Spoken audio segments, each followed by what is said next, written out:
It's happening. I'm getting warmed up. I've been drawing for 5 minutes already. Time to make the magic.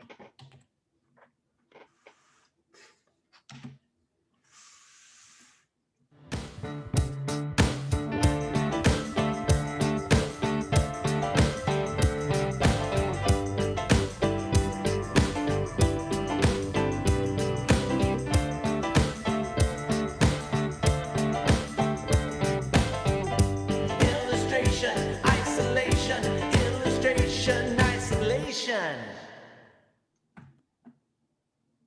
All right. Another week of illustration isolation. We are here. Episode 47. Really, we're getting close to a year. Got it. Getting Month close and to a a half. year. Well, actually, we had a couple weeks off there too because of holidays. Yeah. So I count the artist spotlights or Okay. inside the artist studios. I count those as episodes. So if okay. anybody thinks I've been making up numbers, Well, hey everybody. This is John. Obviously, you can see Timmy's here, and Cassandra Loomis Kim is here. Don Kilpatrick is here. CF Payne is here. I saw him sneak in anyway. I can tell the hand. I can't see from my window if anybody else is here right now. I think there's more on their way. We have fresh horses coming in. So thank you all for joining us tonight. We got a new photographer, Corey Pop, which will be sharing using his imagery for at least a couple of weeks. Beautiful stuff, really fun stuff. Really fun to draw. Great lighting. I had a lot of fun looking through and pulling out things to draw, pulling out our reference to draw from tonight. Our reference tonight, real quickly, it's these 4 images, and you can get this on the website.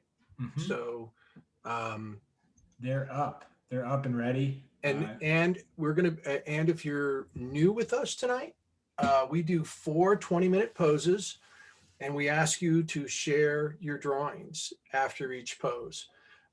Share them to Instagram, share them to Facebook. You can share them, use the hashtag illustration isolation, and then there'll be prompts to properly credit Corey Pop and everybody else. So I'll say is if you go to our website /photos, I'll share it in the chat. You'll see the images that we're drawing from. You'll see correct credit. So at the end of the night, we'll get to see everybody's work. That is the best part of this whole thing, is getting to see everybody's work, everybody's different perspective. But we do ask that please credit Corey. Corey Pop's an old friend of Alice Collins. She hooked us up with this again. Another great photographer. good job, Alice. Yeah, and so please give him credit, because we want you're representing Visual Arts Passage when you post. So let the photographer know that you appreciate it. All right, I think we're ready to go. We have I'm going to stop sharing, and you can grab the first image. If you're ever at a loss for images that you should be drawing, I print mine out. So that is the first photo. So Timmy, you're going to time? Yeah, I'll do the time. Yeah, we've got Chris, Don, Bill. Who else is here? I heard somebody come in. Was that Bill? Yep. Looks like it. Hey, Bill. Hi, Bill. Haven't seen you in a long time.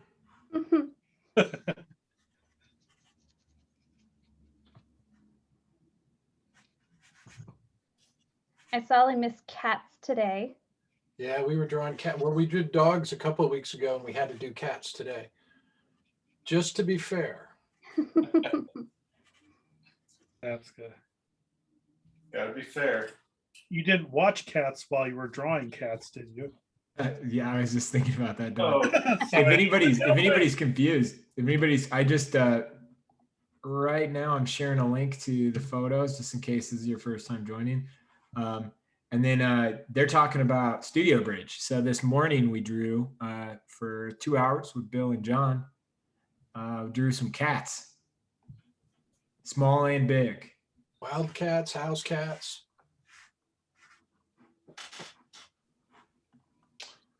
Fat cats, skinny cats, cats with lots of spots.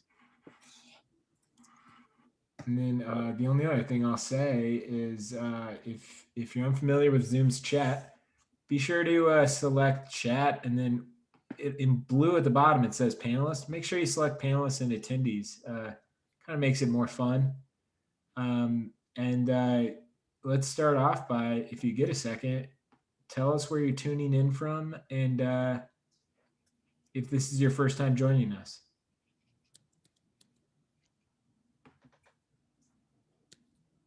It's my first time. You got started quickly. Yeah, man. I had a little time.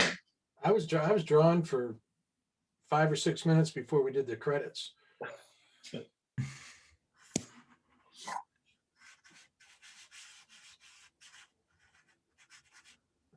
The advantages of being here early. Yeah, I get a Oh, head start. I need a head start. no, you I don't. sure do. Man, it's been feeling rusty tonight. All right, South Australia. That might be the furthest. Can anybody in the crowd beat South Australia from furthest distance from Visual Arts Passage headquarters? Who was the South Australia? What was the name? I already lost it. I was wondering if it was maybe Sue Butler. Yeah, Sue. All right, Sue. She's in Awesome. Visual Arts Passage. She's in my figure class. And she just got her new pastels the last couple of days. So she's raring to go. Oh, and Dee is also tuning in from Melbourne. Can you guys create like an Australian hub for Visual Arts Passage? That's awesome. That's great. Preferably by the beach that we can come and hang out. And Yeah, we'd really like to do open some up live workshops there. Yeah, we could open up like a pod there. Study hall. Anybody on the Amalfi Coast in Italy or Paris or any, Yeah. wants to do the same. We're okay with that. Any place on the Mediterranean, I'm good with that. I can do that. I approve. Oh.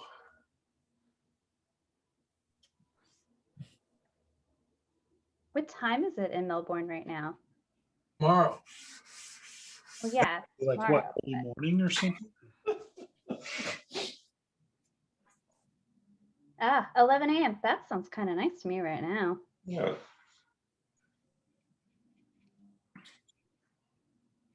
There's a musician I really like who's from Australia. You guys know Ben Lee? No. Mm-mm. Oh, Ben Lee is great. Started when he was really young, like teenage young. And he's a great guitar player, great singer, really funny. I think he's married to actress Ione Skye.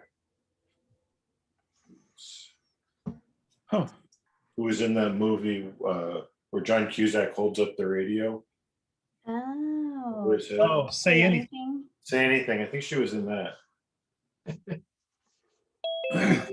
Dang, man, I gotta look at that again. It's been a while. But, Do you suddenly hear Peter Gabriel in your head? Yeah. Boom.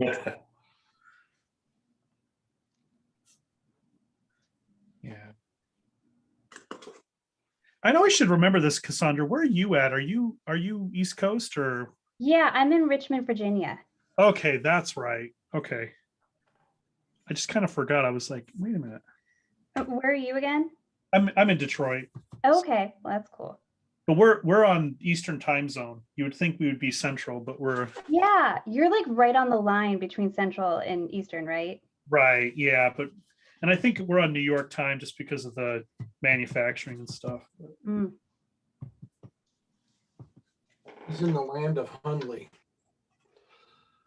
Yeah, this is true. I am in the same town as the legend. I got to know that town really well because of him. It's a good place, man. You got to come back and visit. I like Richmond. Yeah, I got Yeah. a nice tour there from Sterling years ago. Actually, today I took my kids to the botanical gardens and we met Rebecca and Felicity and her other 2 kids there. So we had a fun day outside. I hope that Felicity is well rested so she can. You didn't wear her out. Drawing. My kids definitely gave her a run around. She's a very good sport. Don't be messing with Felicity, Cassandra. We got Does to she keep. have does she have representation yet? I'm working on it.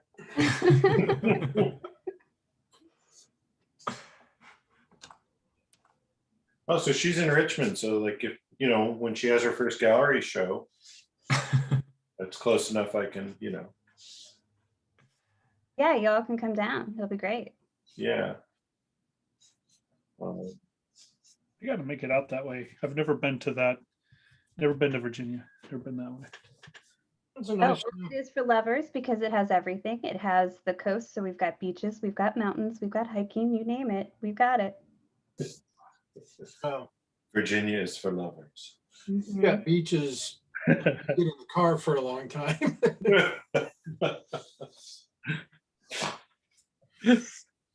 I can't remember his last name. He came with you, John. We just called him Kansas City Matt. But Oh yeah. we an illustration academy, we actually like took him on the one day you gave us off. I think it was for July 4th. We all hopped in the car and drove to Virginia Beach so that he could go in like to the beach You'd and see never the seen the coastline. ocean before, right? Huh? You'd never seen the ocean, had you? He had never seen the ocean. We're like, well, we can do that. We can just do a really, really quick road trip. Who needs sleep anyways? I run into Matt every once in a while. How's he doing? He's doing well. Oh, good. He played professional soccer for a while. He did? Yeah. Well, that's cool. Now then he coaches. There's all kinds of stuff with soccer. Aw, well, that's so great. Very nice guy. Very talented guy. Well, you have to tell him hello for me when you see him again. Okay.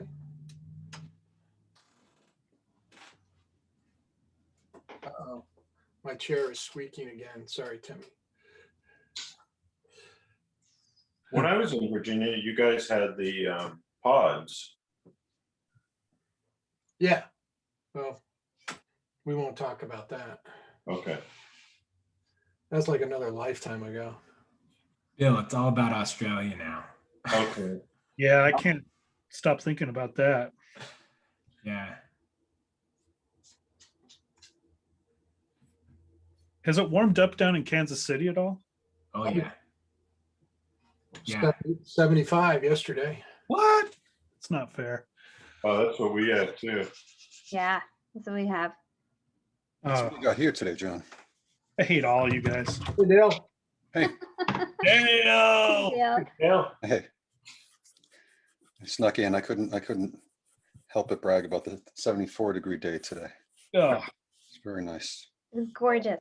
We y'all, actually have 78 here. Enjoy it because it's going to change because it's changed here already. what? You got a little cold spell coming through? Well, it was it dropped like mid 60s today, and then we got some 40s and stuff coming up, which it will land in Dale's lap pretty soon. No, it's my kind of weather. See, I thought we were doing awesome because it was 61 today in Detroit, but man, One is still nice. I won't take that from you. I still really like that. compared to what we've had, I'll take it, but 61's all right. That's shorts weather. I don't want it to get too hot too quick. I enjoy nice spring weather. yeah. Chris Bill, is- did you just say 60 is shorts weather? Yes, I did. Heck yeah, man. Dude, I 25 didn't think is the shorts. No, 25 is shorts weather in New England. Yeah. I didn't expect the dad talk to start this early. Oh, Well, you know, I shifted the dad balance when I showed up, I think. Yeah. Do you mean cargo? Do you mean what you really mean is cargo shorts weather?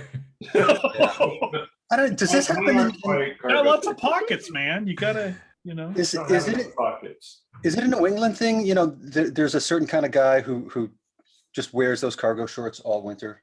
Oh my gosh. Oh, I Yeah. totally know a guy, and he was actually from Michigan. No matter the Yeah. weather, he was in cargo. Totally Michigan thing, man. Totally. Okay. So it's more of a certain kind of guy thing. Yeah, Yeah, it's a maybe. kind of I guy don't like know. the Brent Watkinson guy. He Oh, wears, does he do that? No kidding, Brent does that. yeah. Oh, wow. Oh, thank you for the ammunition. Speaking of ammunition, Dale, I heard I missed a picture of a closet full of spandex. Huh? Yeah, well, In lots of different colors. wow. So I know who my friends are now, Oh, right? I'm still your friend. I'm just bummed I missed the picture. No, I'm not talking about you. I'm talking about whoever showed you the picture. Epic. I didn't show the picture. I didn't see the picture. I only heard about the picture. Hey, you know what? I am ashamed of nothing. Hey guys, I'm just gonna step in really quickly. I don't think we should leave the spandex conversation too soon, but we have gotten a complaint about crosstalk. So I think we all need to individually air our grievances with Dale. Wow. one at a time. Can I go first? No, okay. Awesome. Awesome. I really didn't want to stop it. Keep the momentum. Yeah. You just wanted to organize the I just wanted to organize the criticism. field action. Well, Ray's not here, so we don't, Yeah. I mean, Threw the balance off. Ray was here, we'd be bashing Ray, you know? Got to be kind to him now. Be easy on him. Now that he's joined the dad squad. Yeah, he needs to get a little bit more sleep first. Yeah. Nah.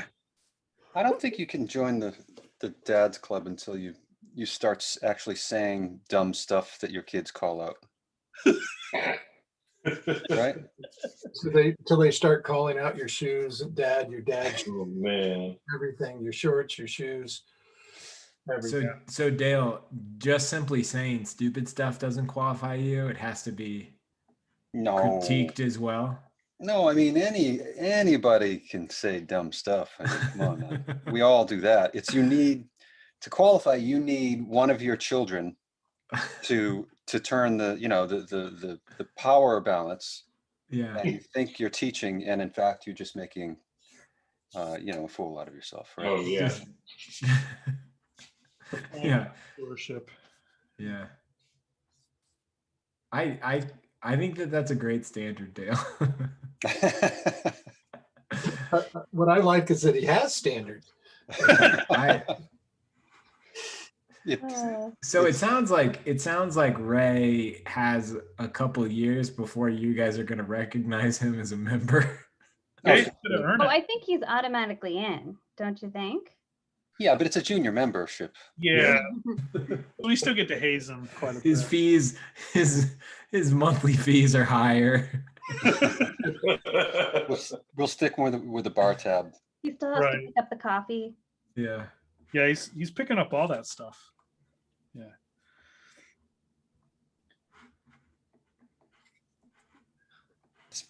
It's kind of like there's an illustrator who I will not name publicly, who was very, very nice to me the first time I ever went to the site of illustrators, one of the openings. And it was a typical thing where, young guy is there and, is this worth it to join? And, that's not really what that's about.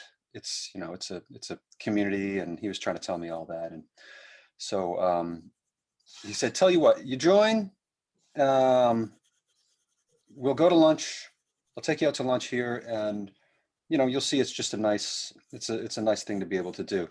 So when you join, you sort of get an automatic. You have your membership number, and You can put whatever, when they had a kitchen there back in those days, you could put your lunch on the tab basically, and they'd bill you.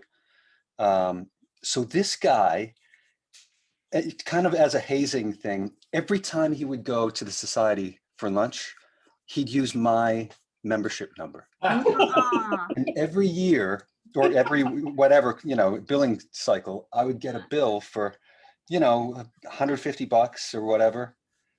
And I knew exactly what it was. And I really sort of respected it. Gotta learn your number.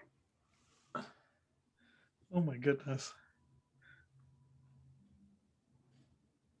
That wasn't John English, was it? No. I have my own account. No, he was a very well-known illustrator, though. I'll just say that. Chris, I have a quick note for you. Your webcam's pulled back a little bit, and I know people want to see more of that work. As nice as your sideburn, the side of your head, that's great. Thank you. Good Chris, to have you're you being back. quiet. Yeah, good to have you back, Chris. Yeah. Yeah. Well, like I said, every other week, I've got my other duties. So do you have a leadership position there, Chris? Yeah. Oh, that's cool. So Chris, how was it? How many times did you use Dale's number? What's interesting was a similar story was used to take students from school there for one of the openings. And so I'd always tell the students, the first, get around on me. Well, Nice. Oh, there was one year the students took it to more than a round. They took it to the entire evening. Oh, Of course, I come home and a few weeks later, I get the bar tab of about $600. Oh my gosh. no. Yeah. That's brutal. that's not good. Oh no. That's where you say, you want to graduate, right? Yeah, well, it was just, there's no way of knowing, it was like they all were part of it. And so Oh, I don't, never knew who the instigator was that said, hey, let's take advantage of this. And Oh, that's sad. That's a bummer. Yeah. but, yeah, my wife said, yep, there you are. Diamond Jim Brady shows up to the society. Yeah. Terry Brown. Terry Brown. I don't know, Terry. Nobody asked you, and you chime in like that. You know what, too? He was at Woodstock, so that's the kind of guy that would do that for sure. Yeah, he's just like one love, man. he's like peace train. Come on. Oh man. Gary could probably name 100 stories like that happened. Oh, some of the stories he could probably tell would be need some ratings. Definitely need a rating system. So my phone died while the clock was going. So I gave us a bonus 3 minute. I'm pretty sure we're over. Timmy minute. Take another minute. 2 Oh, minutes. okay. Nice, John. Nice flex. Nice flex. I just wanted to make the statement. Dale's like very. I really approve your public display of power dynamic. I think we're done. Yeah, no, we're not done. Yeah, this way. No, this way. I'll let you know. That's all I got right there. Nothing beyond that. Hey, That's funny. use I it feel while you like have this it, John. just makes Timmy your gift that you posted today like that much more appropriate, right? Yeah. If anybody's not in the Facebook group, it's No. of the Han Solo trying to keep the trash compactor from coming in on that. That was a good one. Like I saw it and immediately went, yep, that's right.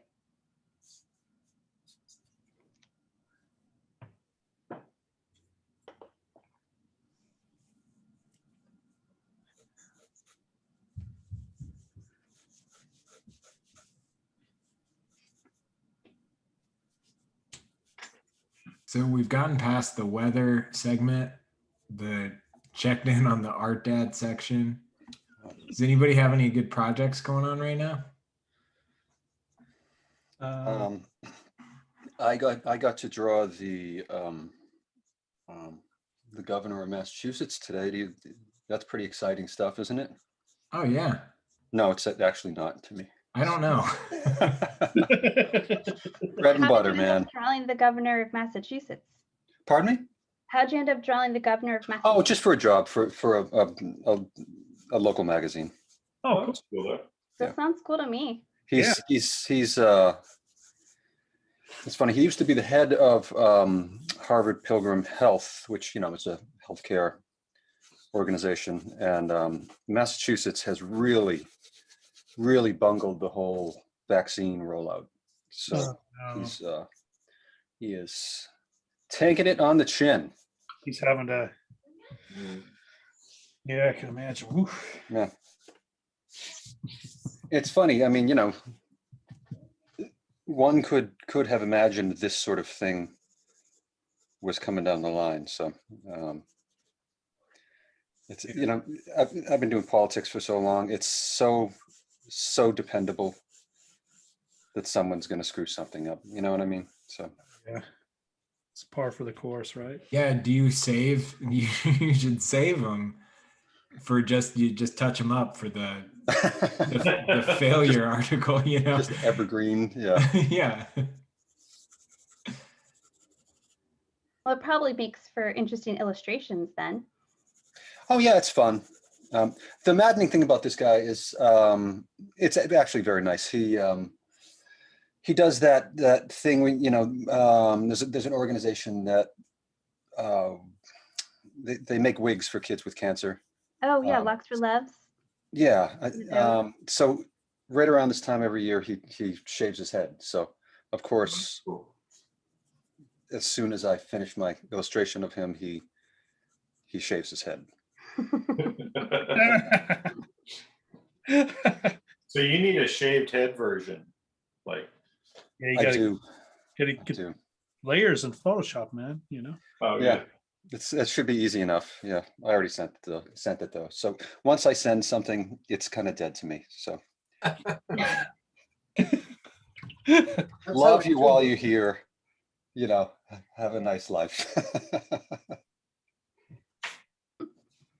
I have a question for you, Dell. I mean, I can see that when you're under like tight deadline and stuff. Are there any jobs that you don't like, that aren't dead to you when you wrap them up? You know what I mean? Oh no, I'm really just kind of kidding. But I don't know. I guess I'm not really kidding. I mean, I don't go back and Right. What? No, I know you're not like, callous about it, but is there any jobs that you're like, you finished it and you're like, oh, wow, I want to it's kind of lingers or, something special. I don't know. I guess what I'm looking for here. Yeah, that's a really good question. And I think it's a good question for everybody, really.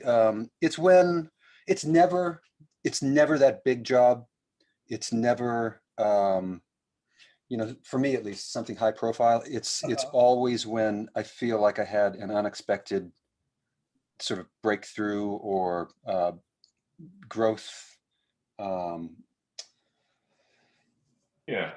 Like a new discovery or something, maybe. Yeah, well, when you like, I showed John one a few weeks ago.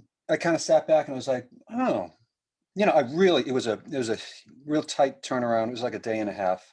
And those things can go either way. They can be real good, or they can just be like, okay, well, that's over. Yeah. But I enjoyed the process, and I actually liked the way it came out. And I just before I hit send, you know, you do that thing where you take a look at it and make sure, right? Yeah, right. You know, okay, did I tuck everything in? Is this, you know, and I was like, oh, that kind of doesn't, I think I've been influenced from hanging around with this crowd for a while. Right. And it's nice. It's nice to see, you know, at this age, you know, doing it this long, it's nice to feel like you're still capable of growth. So, yeah. How about you? Yeah, no, that's awesome to hear. Yeah, yeah. I mean, for me, I'm glad to hear that, because for me, you know, recently it's been, you know, it's been private commissions, you know, so it's really not something super high profile per se, but you're right. It's when someone has given me the ability to really surprise them with what they never knew they wanted, you know, where it's like you make that turn or you break through in some way, whether it's major or minor. Yeah, I agree. It's, you know, for me, it was like a local client recently that allowed me to do a woodcut, you know, and usually I'm replicating that in Photoshop, but they actually gave me the time and the freedom to go crazy with it. And I felt like I did some of the best work I've done in a long time, you know. Sorry to put a pin in this, guys. Yeah, we need to change. We're about half an hour into our first Holy crap. post. Okay. So Here, man, move on. Everybody, next image. So please, if you're drawn with us, if this is your first time, please snap a photo of it, post it to Instagram. We always check Instagram. I recommend posting it to both Instagram and the Facebook group, but Instagram is our place to go. So please post it there with hashtag illustration isolation and tag @visualartspassage and Corey Pop.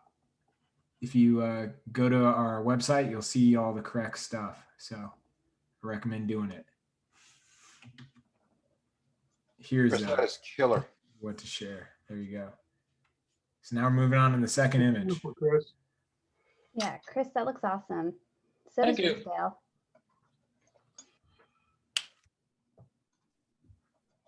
I have my monitor in back of me.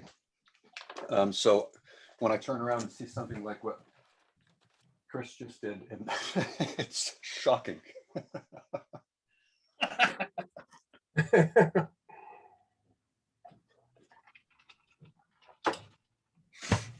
Don, I totally agree with you. I've had some like commission work where the clients kind of gave me carte blanche to handle what they're asking for in whatever way they trust me to do. And some of my best work happens that way because there's the freedom to kind of experiment in a different way and try something new. And then I'm excited about the piece I give them. Yeah, yeah, and it you know, and it's not to say that, you know, there are jobs where the art direction is a little bit more intense, and some of those jobs I'm proud of too, quite honestly. Oh yeah. But you know, and honestly, the motivator too is those, you know, I love those no, don't get me wrong, give me those high profile jobs, but you know, I can use the dough, but it's like, it's kind of fun to be able to do that. It gives you a little more freedom to push it where you never knew you were going to push yourself. Right. Chris, last week you were in here, or 2 weeks ago, last time you were in, whenever that was, 2 weeks ago or 3 weeks ago, Yeah. you were talking about, you just took a couple of assignments. What were they again? Did it all work out? Well, I mean, I'm working on these two that are, like I say, 36 by 60. And of course, right now we're at the stage right now where we're still dealing with the layout and the design. So I think my next email to the client's going to be, you know, we've eaten now almost 2 weeks of my deadline, and we're not much further than we were when we started, you know. Well, that's your problem, right? Well, I mean, no, I mean, if I like I said, they were, I'm not allowed to really talk about it, but it's like, no, it's not. I mean, they're not, you know, I'm teasing you. the thing is, like, I know how it works. yesterday I sent him a new pencil and everything, and she makes her comments, and I'm like going, you're commenting on, that's part of the assignment. You're totally missing the assignment. And she goes, oh yeah, okay, well, I'll have a meeting tomorrow morning with the client, which was today. And of course, I've not heard a word. So still haven't heard a word. Yeah, that sucks. Yeah, it's never fun. Oh, I'm sorry. It's just like, okay, great. So I mean, fine, I'm working on stuff for school, but I mean, it really is the old proverbial shit or get off the pot. Pardon my French, sorry. Sorry. Sorry. I'm Post production. sorry. I'm gonna mute myself. You're okay. It's okay, Timmy already has. All I heard was a bleep. Chris, Yeah. did that happen? Has that happened a lot in your career? Or do you feel like that's unusual? It's happened enough that it gets frustrating. The first time is frustrating. Repeatedly must be excessively frustrating. The thing that I think the thing that kind of drives you nuts is somebody will point to, say, something you did for Reader's Digest or Time or something like that, and they say, "Oh, we love that, and we want to replicate that," and you have to explain to them that, well, you know, the only difference right now in what's making this work and not work is Time Magazine let me do what I do, and you know, you're the only thing that's different in this component that's messing everything up. So true. Oh, Oh, See, that happened often enough to me that I just developed kind of a practice of, if it was, I tried to get a sense of whether they really knew my work, and usually they did. And I would just send them a real good likeness along with, in, a few ideas and the same likeness. So, of course, a lot of times it's the face and the likeness that takes you the longest. And I would just take the excuse me, the gamble and start on it before I got approval. Well, this has got like 20 figures in it, and so Oh my gosh. golly. yeah. and you're just like going a little bit. Dale, how many times did that like pay off? And how many times did that, or maybe a better question, how many times did that cause a problem?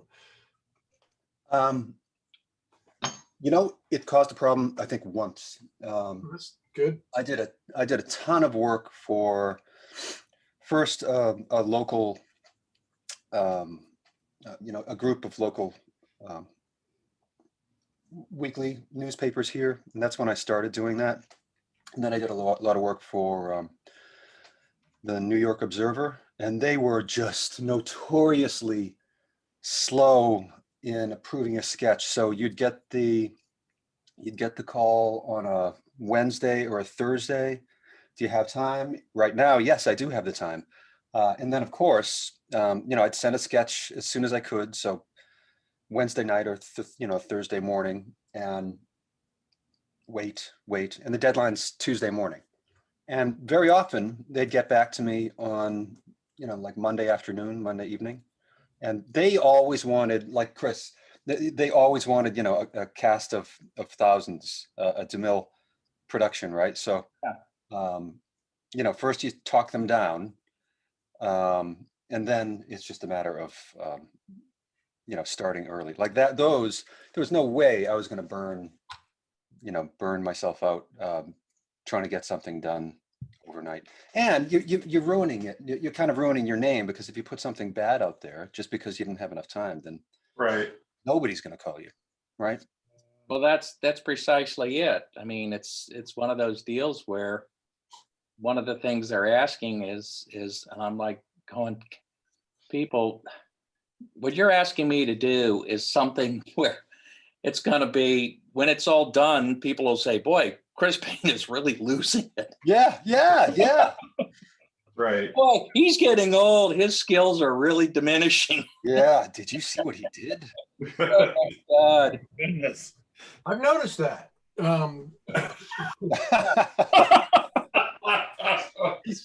I can tell by the last drawing, you're really starting to lose it, Chris. Yeah. Yeah. Nice, John. Yeah, Chris has stooped to just drawing with a bunch of geezers on Thursday That's nights. right. Chris has really dropped down to their level.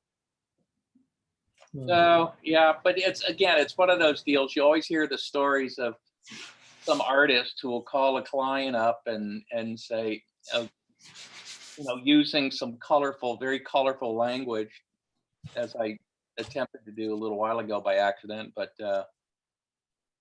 and they do it and they get away with it, and I'm always of the mind, I don't want to be the jerk to the client, but Right. I'm getting close. I'm getting close here. Well, also, you have a lot of experience on your side, and the fact that they're kind of directing you on that just is shocking to me.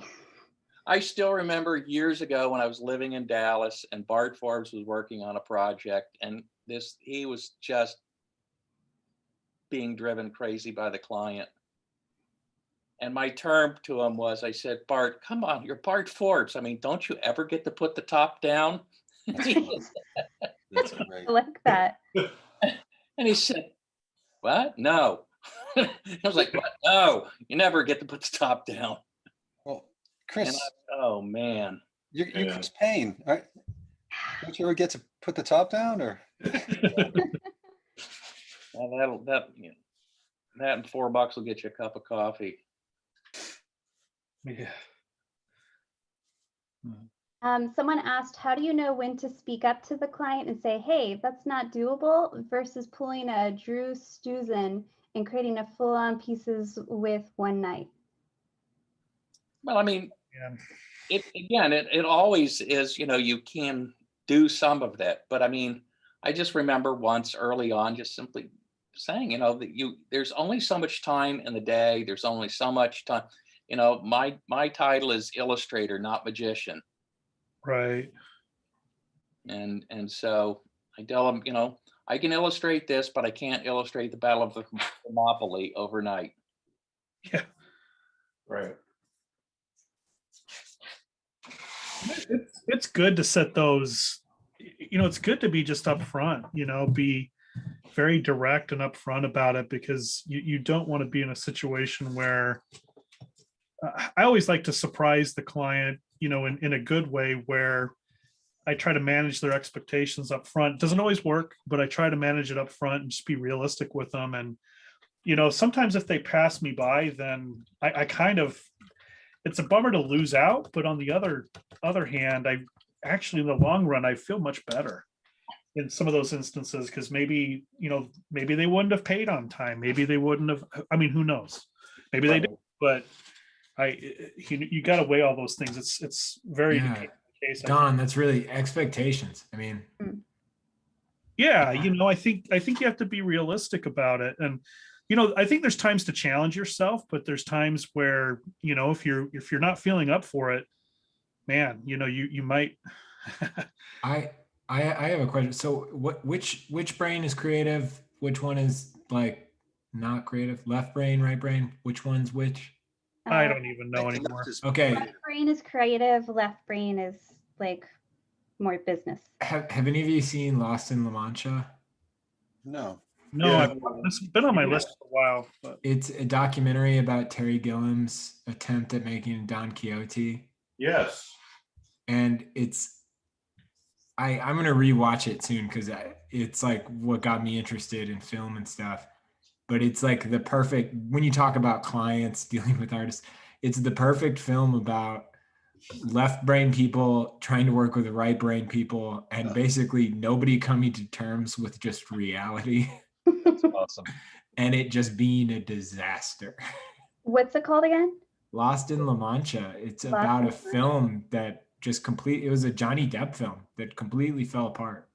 Well, and Don Quixote's been kind of a cursed production for a lot of different people, right? I think that's like, that film is like the pinnacle of it. I mean, like, the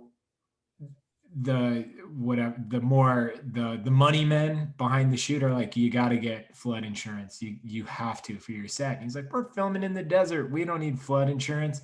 And then the next scene is like their entire production equipment getting ran away by a river that went through their set. Oh my gosh. I mean, it's just nightmare after nightmare. Anything that could happens, right?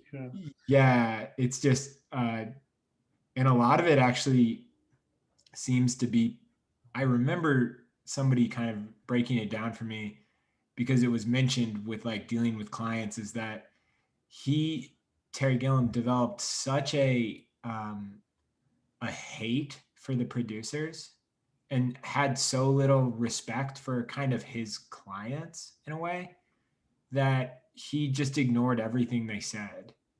Oh, Oh boy.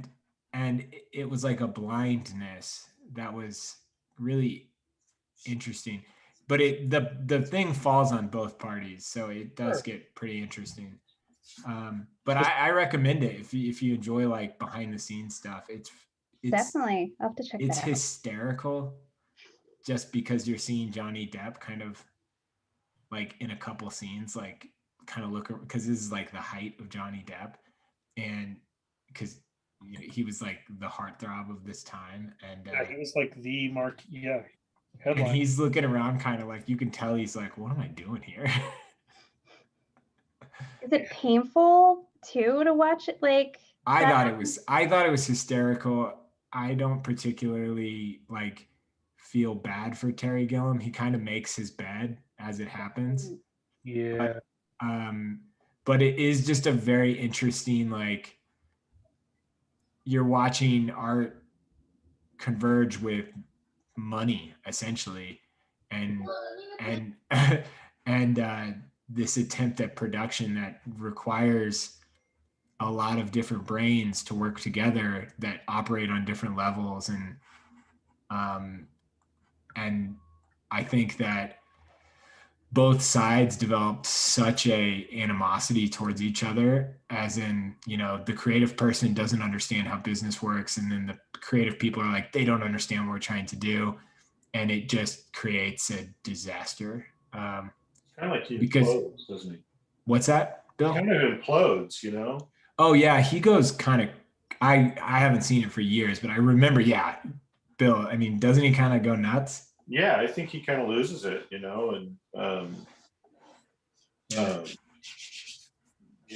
Hey, Timmy, Yeah, Chris. the film director, William Wellman. I don't know, but I'd love to learn about him. What? Well, he was an old studio guy. He was famous for directing the first movie to win the Academy Award, Wings. Fascinating guy, incredible movie director, made some just absolute great classic films. But he was one of those really wild, his nickname is Wild Bill Wellman. And his some of his escapades in dealing with the producers, this of course was back in the studio era where you had the studio system. But pretty interesting little book here.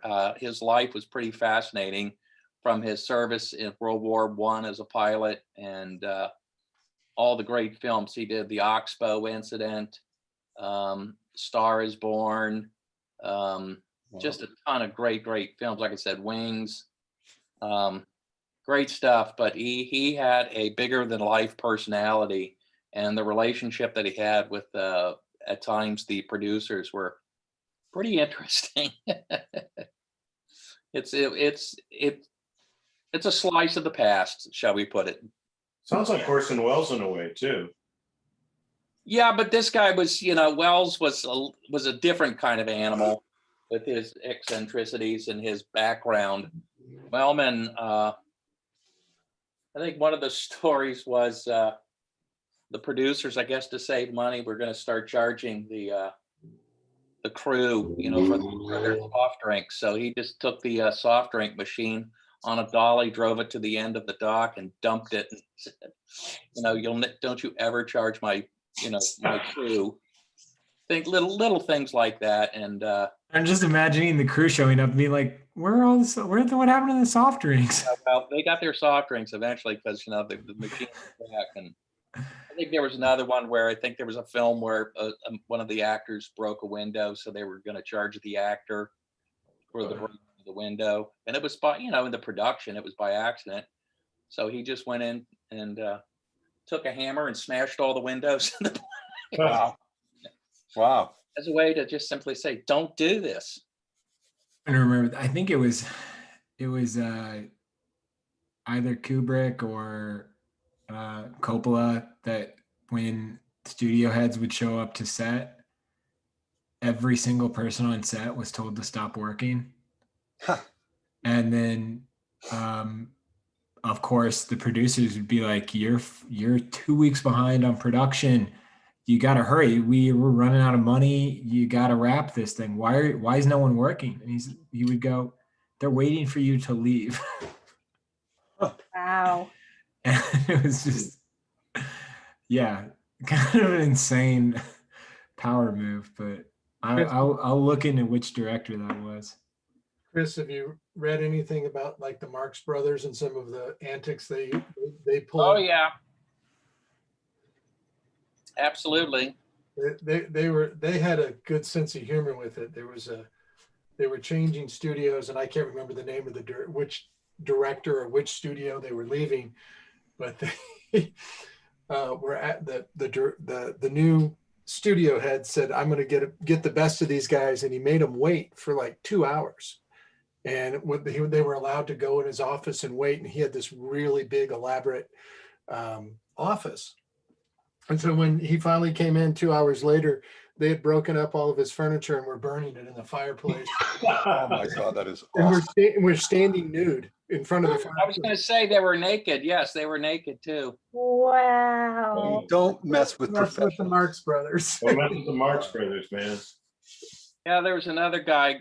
Gosh, I think his last name was Heimer. He was a character actor, but he got, I can't remember, got into a spat with one of the producers and the studio heads, and so he went into the office and the old classic, pee in the man's desk, and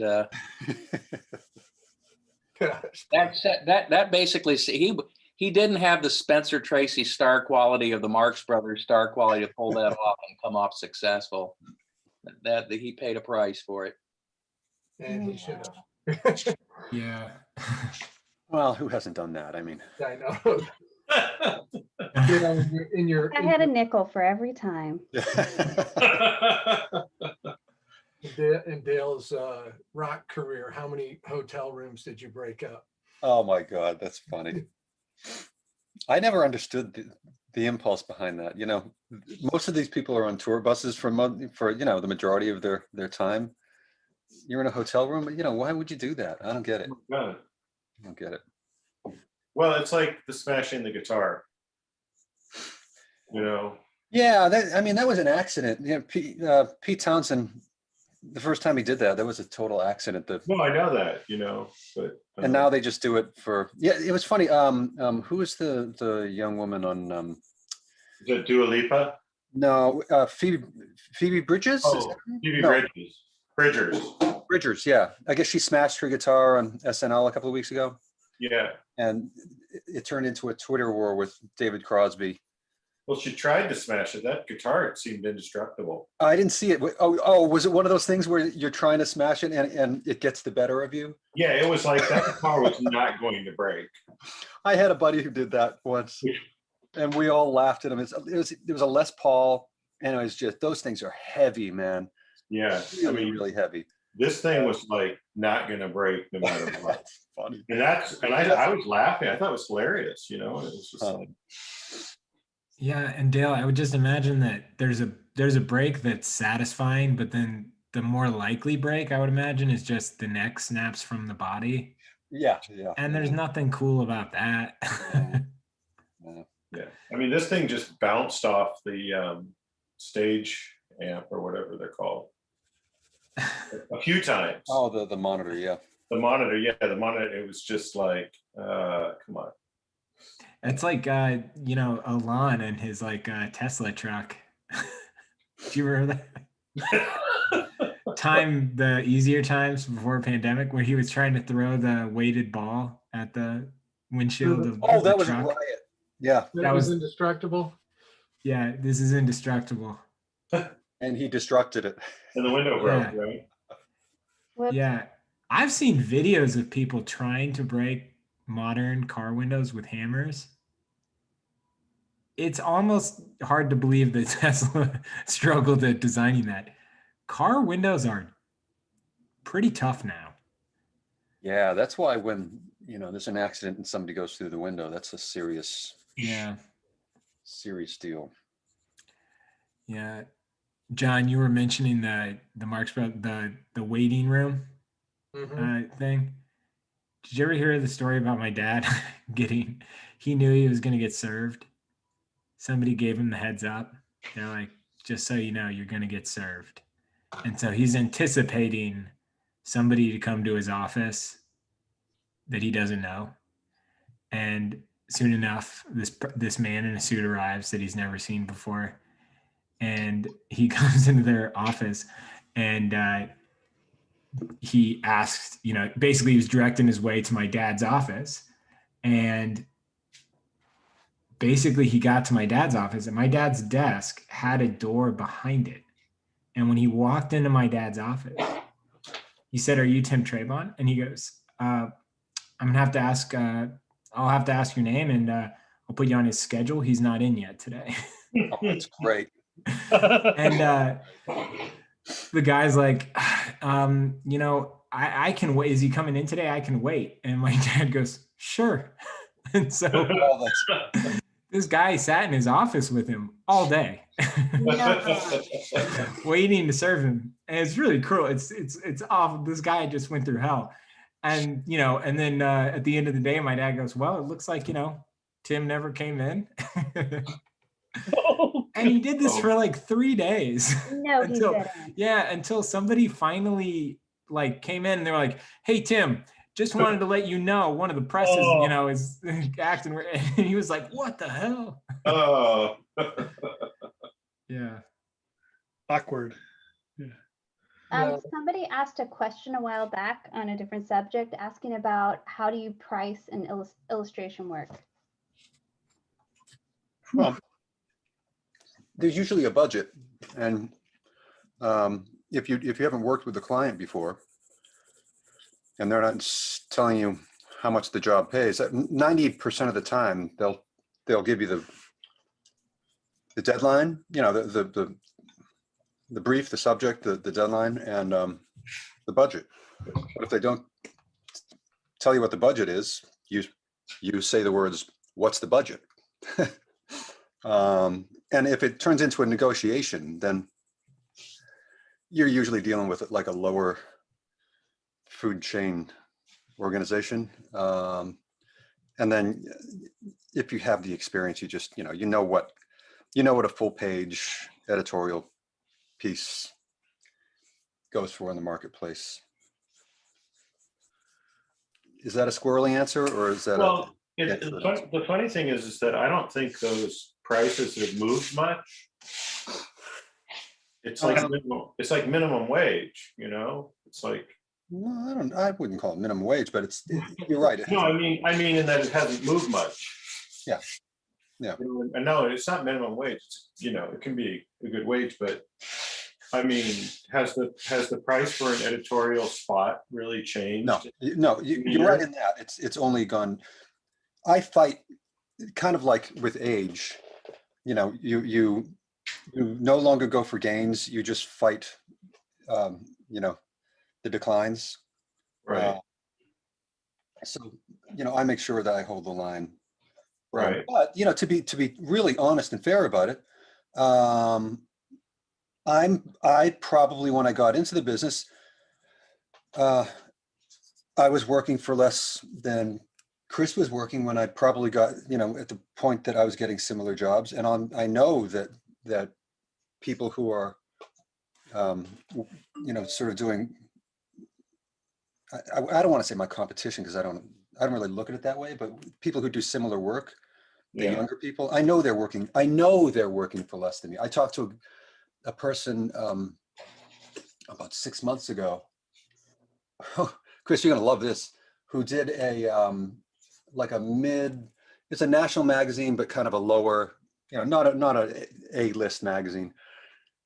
Did a cover for $800.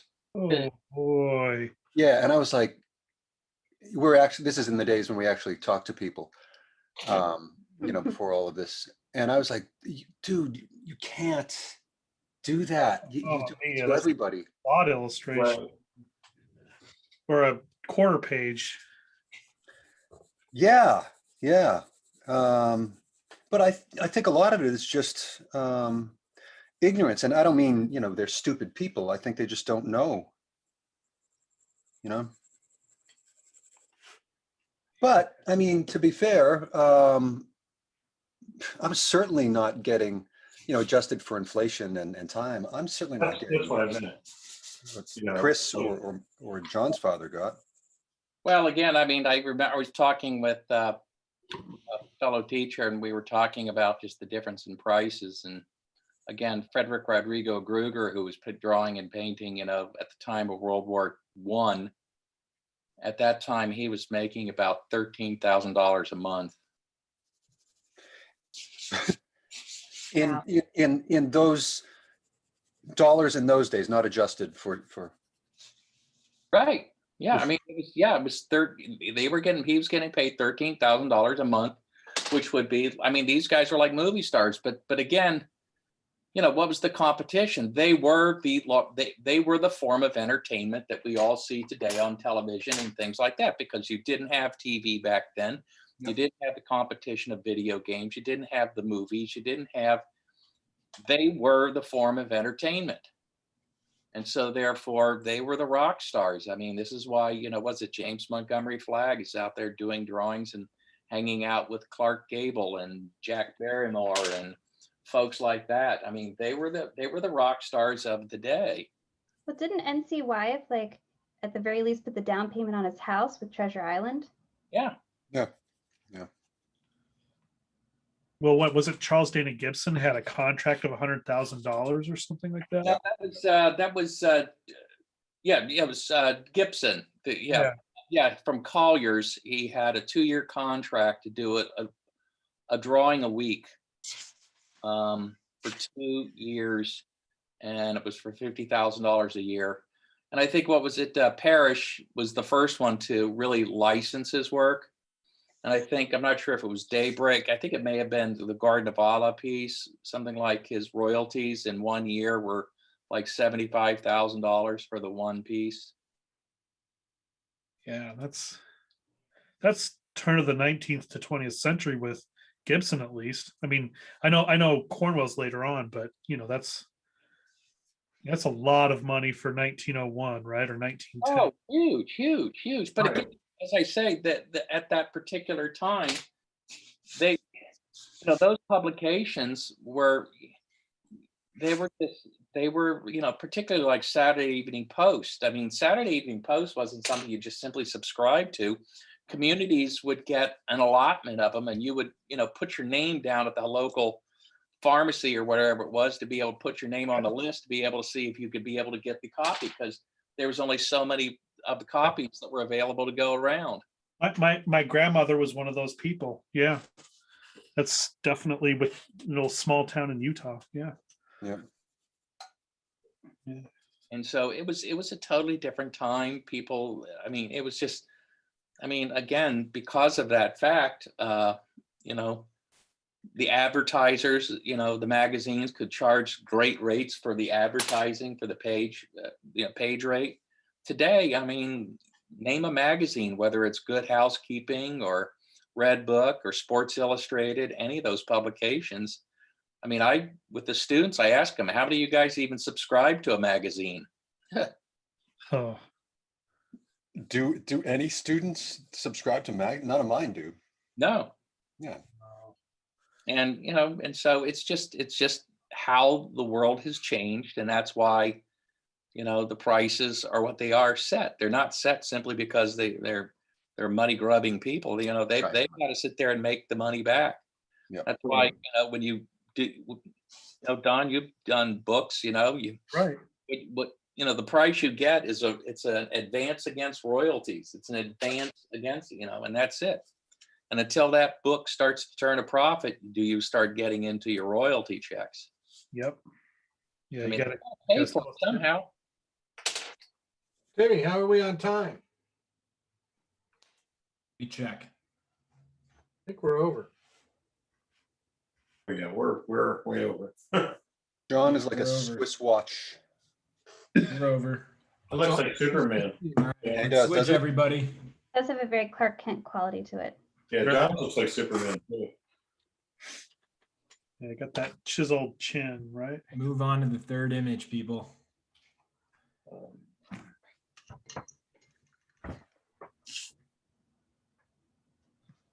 right.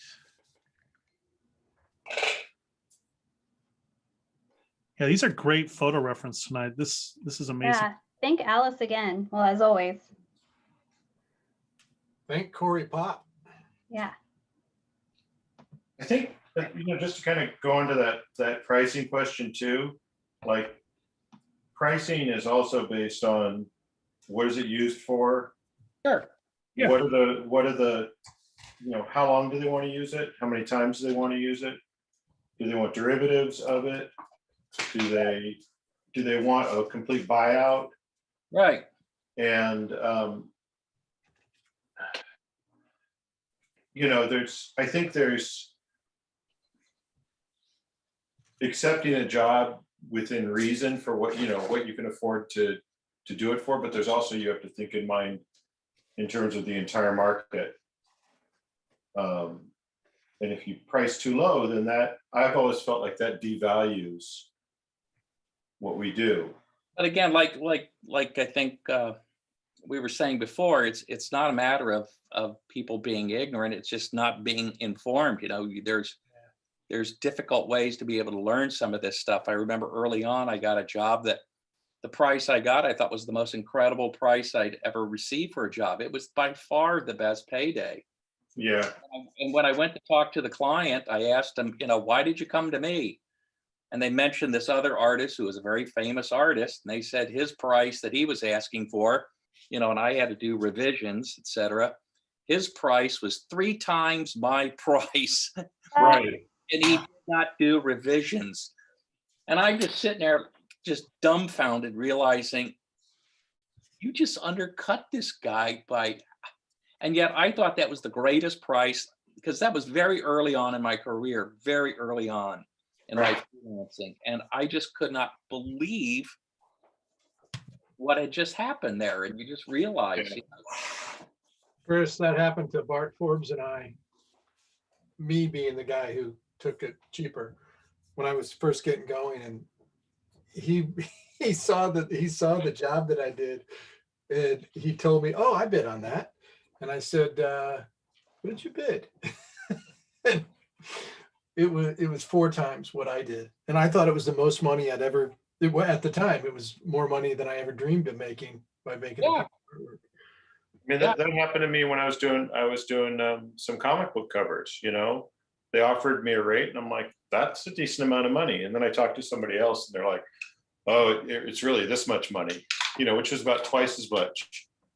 I would say, in defense of art directors or art buyers or whatnot, the truth is it's a moving target, Right. like any marketplace. Right. And I did some producing, and truly, when you're trying to and it's a different industry, but it's trying to find creative talent. You call 5 people, you're hoping one of them's available and you can budget it. And I remember the thing I struggled with most, because you kind of, if you don't know any better, I think an experienced person would be better at this, but you run into a situation where I knew as a photographer that if I wanted to get paid X amount of dollars for my day rate, I asked often for 1.5 to twice that. Oh yeah. Because usually it was a conversation that would end up there. And so as a producer, or as I pretended to try to be a producer, I knew that a lot of the people I wanted to work with had followed that same strategy. And so you kind of go around, and then I think there is a point of naivete where you should know at a certain point, if somebody is willing to go this low, it's probably too good to be true. Right.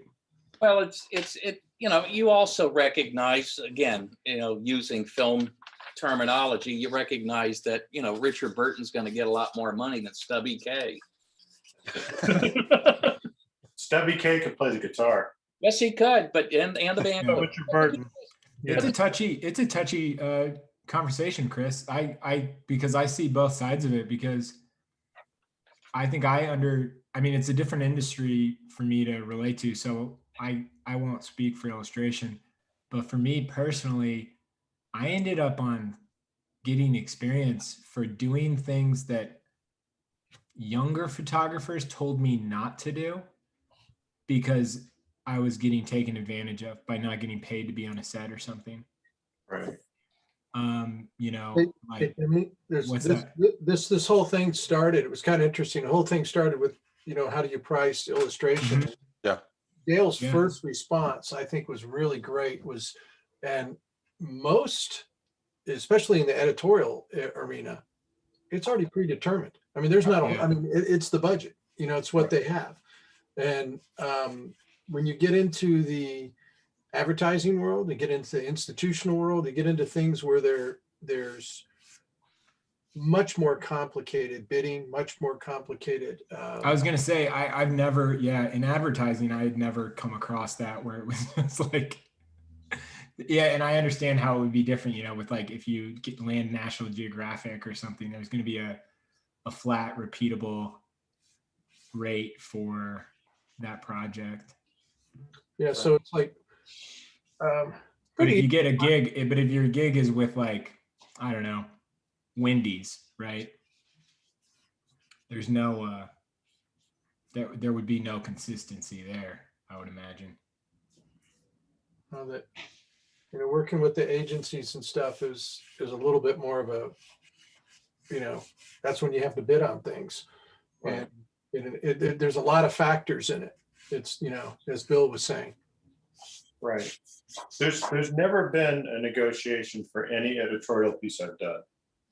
That's the budget.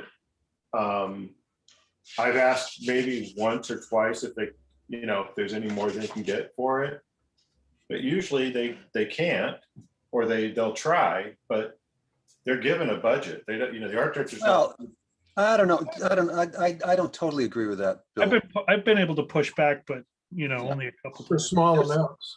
They have an art budget, Right. right? So if you know, if someone comes in with a really low budget, I'll say, you know, can you do any better than that? You know, I'm not afraid to ask, and if it's reasonable, you know, I'll accept a lower. You know, there's a range that you'll work for, but you know, I ask all the time, and it's funny. I developed actually a really good working relationship with someone I had one of the most. It wasn't a nasty debate, a fight, but you know, like a very spirited conversation. Right. And you know, I basically said, I want to be here in 5 years. I want you to be able to call me in 5 years. If I work for this, I'll be out of business. You know, I can't. Yeah. So, and he said, well, you're taking up half my art budget. I'm like, well, maybe it's worth it, you know? And, you know, he did what he could for me. And really, I worked my ass off for him. I did the best job I could, and the piece came out good. And, you know, because I thought, okay, this guy, you know, this guy made an effort, and I'm going to make an effort too. So, Yeah. Yeah. I mean, I think you have to decide. I mean, I think it's good to talk to other artists and ask people that are doing similar work, you know, and say, what do you think about this price? You know, in a that's the phone thing call. too. Everyone's so cagey. Well, some people are, but some people are pretty, I mean, So Dale, you'll enjoy this. So back in the day when I used to do time stuff and would get covers jobs every now and then, and of course you do the cover, and sometimes it runs and sometimes it doesn't run. And so I told the art director, I said, you know, you guys need to set a different standard for your kill fee, because, you know, part of the reason why I do this is because getting the cover is the prestige of it. And if it doesn't run, I don't get that. So you Right. should pay me double when it doesn't run. Yes, yes, yes. You're right. And his line was, nice try. That's funny. I love that. Right, yeah, it's a heartbreak fee. Yes. Yeah, Yeah. I like But- that. but some people will be cagey, but I will call somebody up and just ask them if they've got more experience than I have in a situation. I'll say, what's the rate for this? You know, does this sound fair to you? Oh, yeah. And I've had other conversations with other people call me and I've called others. And yeah, I think it's always a good thing. And it's just got to be somebody you trust that's going to be honest and faithful with you. Right. Well, how about this? Do you guys, and Dawn, you know, definitely, this is directed at you as well. Well, Do you tell your students what you, I don't mean every job, but you know, what you would get paid for a job? I have not every job, but you know, the larger profile stuff I have, you know, I did a series of images that were created into large scale murals. We you know, Detroit had the Those little, were awesome. thanks. And it was a great job, and Little Caesars Arena came online recently. So it was, you know, it's there, and it's awesome to see your work reproduced that big. And, you know, it was a great opportunity to have those conversations with the students saying, hey, you know, this is where they did a buyout of it. And, you know, they gave me, I felt was a really great, fair deal. And the thing that you know, what I couldn't get in dollars, I got leverage in, you know, when they use those images and other, it's the Illich organization, right? Yep. And when they use those images in other contexts, they give me credit. And one, you know, I mean, it was sad to see Aretha Franklin, you know, pass, but one of the great moments I feel in my career was to see that image I did of her reused large on the big Megatron in Comerica Park where the Tigers play when Yeah, Wow. That's you know, she amazing. passed. That's one of those things that I'm just like, wow, it's in Comerica Park, a ballpark I love. It's, you know, I love her music. It was just kind of a That's pretty epic. Detroit, you know, it was just like, whoa, you know, it's one of those things that I'll always remember. But you know, but yeah, it's been really good. I think, you know, and also I've taken a lot more agency work, you know, in the last, I kind of, I have the luxury. I feel very lucky to be able to be picky and choosy about that. I don't take that for granted, but working with the agencies, that's a whole other beast than editorial. I sometimes wish I had that quick turnaround and, you know, doing that kind of job, because the agencies that can be brutal sometimes if you don't have a good mix going on there. Yeah. Somebody gave me advice on, because I would go for like RFPs, we'd have these meetings and stuff, and someone gave me this advice. So if you do go into a negotiating situation, it sounds so stupid, but I cannot recommend it enough, is when you're talking about money, the biggest thing is for me was figuring out how much money they truly will pay. Yeah. Or figuring out how much other people have thrown out as their proposals, right? Well, that's the whole thing. Yeah. Yeah. And this is insane, but the person told me, they were like, if you just, and it's not an original, it's from a negotiation thing, like a classic negotiation skill set. But if you just start with the phrase, hey, can I ask just a off the record question? It doesn't matter the fact that it is completely inappropriate for them to share what they're about to share with you, but you say, I'm just curious, how much is everybody else bidding on this? And they'll tell you. Yeah. Really? Yeah. I've had many people tell me exactly. right, And then you leave and you're like, wait, what? Yeah. You just I ask mean, the question. You just ask the question, but it is important that you, at least it's been told to me that, because, you know, God forbid you ask this and it's really awkward, but it was told to me, it is important you say, can I ask an off the record question? And I think it creates kind of a, yeah, as long as you don't tell anybody, but truthfully, the only person you shouldn't tell is yourself. Right. You're the person who's not supposed to know. Right. And you've done Um, this? I have, yeah. All right. Well, I did have. you know? I guess my I mean, question. I'm not. I don't want anybody like shoot themselves in the foot by like crossing a line in a proposal, but Yeah, but the context too.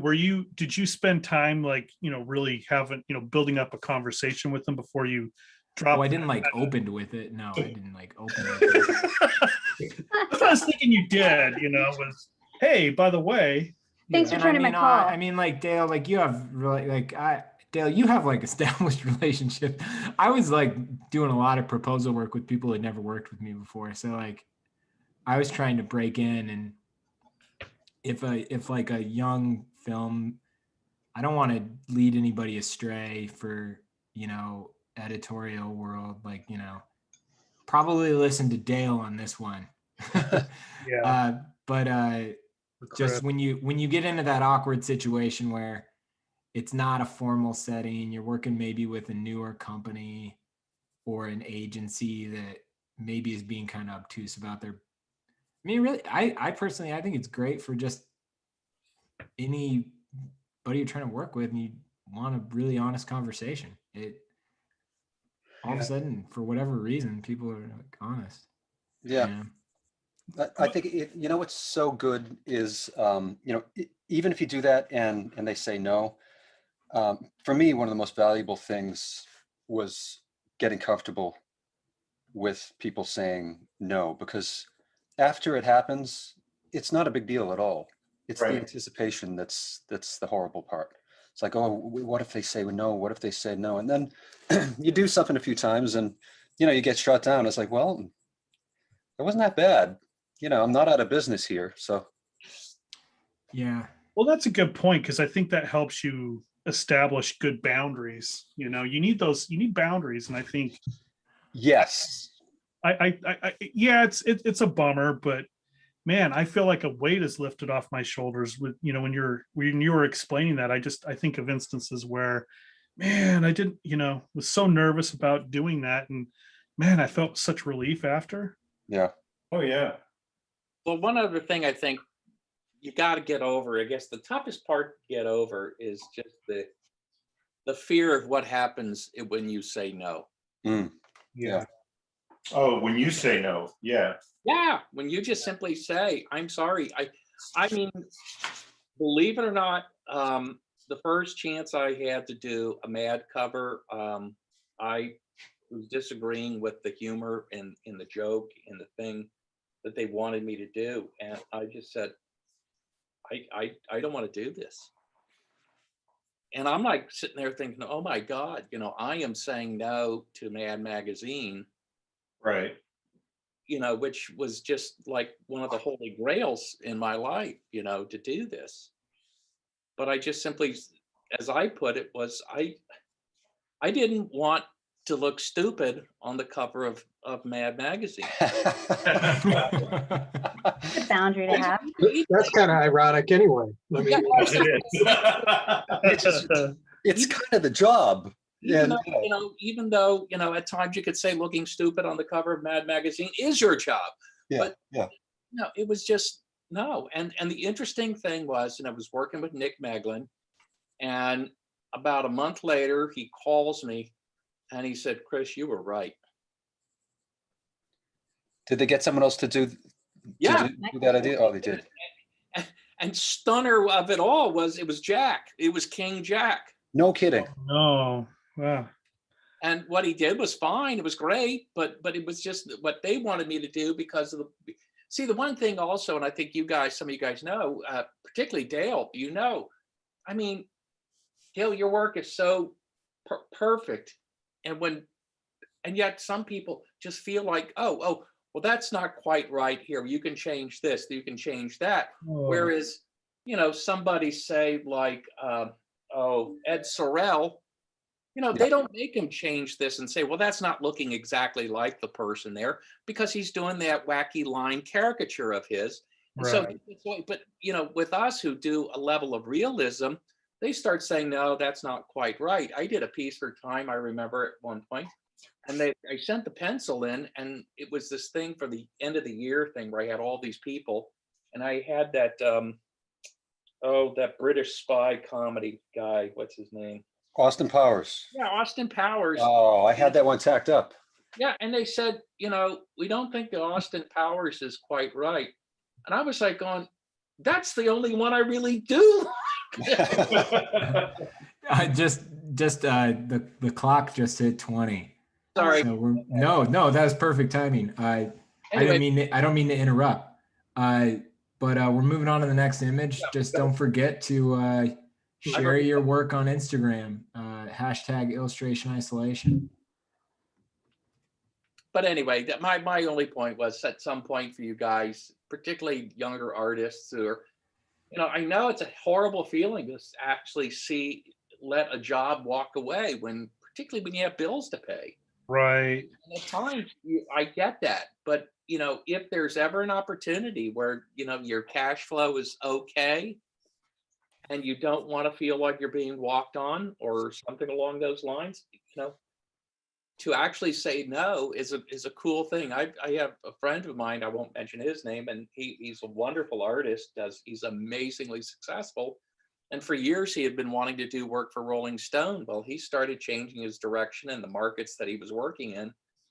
And finally Rolling Stone called him and said, we'd love you to do a job for us. And he was thinking of his calendar, what he had in front of him. He said, no, I can't do that.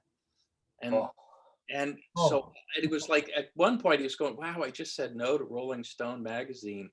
And then because things were going well in the market that he was working in, he actually then said, wait a minute, that was great. I just said no.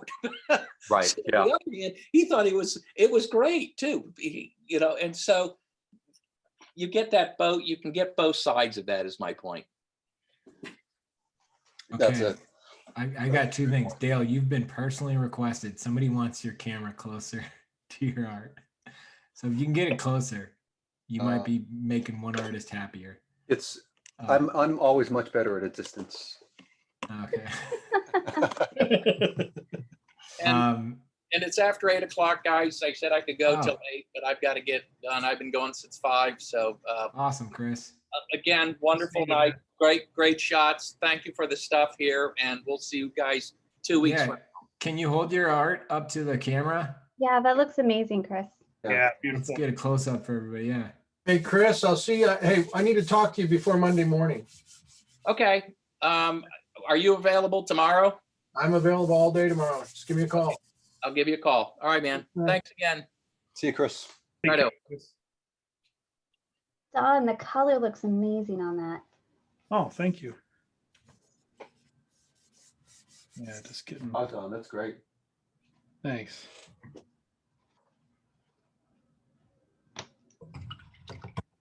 That started very wet, right? No, I mean, I saw that. Oh yeah. I just, just scrubbing in and, just going by my good old standby acrylic. Oh, that looks cool, Don. Yeah, that's really nice. That's really nice.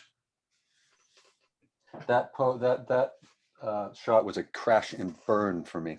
Oh, me too.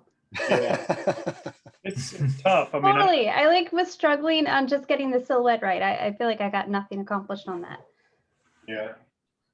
a little So tough. it makes y'all's that much more impressive. Like John, that looks really nice. You got the translucency of the glass as well. I'm going to keep working on this one instead Oh, of that's cool. that pose because I got to stop halfway through this pose to get ready for showing the work at the end. Yeah, we've got a hard out at 8 o'clock. Oh, wow. You mean 9 o'clock? The- Oh, the- 8 o'clock for you. Yeah. Yeah, 8 o'clock. the clock management in this organization has really come a long way. It's really improved. I think Um, Belichick would be happy. Are we doing the young man leaning on the railing? Yeah. Yes. Yes. At least that's what I'm paying. Yeah, I want to get to that. I will say we were on this awesome theme of glasses until this one. Oh, that's right. Oh, wow. Yeah. You know what? And I was thinking, since I chose all the work, I was like, man, I'm sick of drawing people with glasses. I was waiting for the This last is one to have hard. glasses.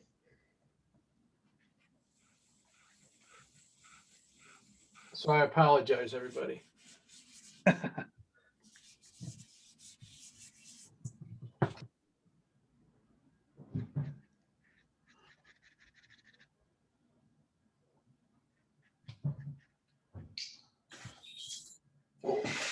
I mean, my daughter's moved on to the, there's so many films filming here, working here in Massachusetts. She's working on a George Clooney That's amazing. directed movie now That's so cool. with Ben Affleck. That's not surprising for Boston, but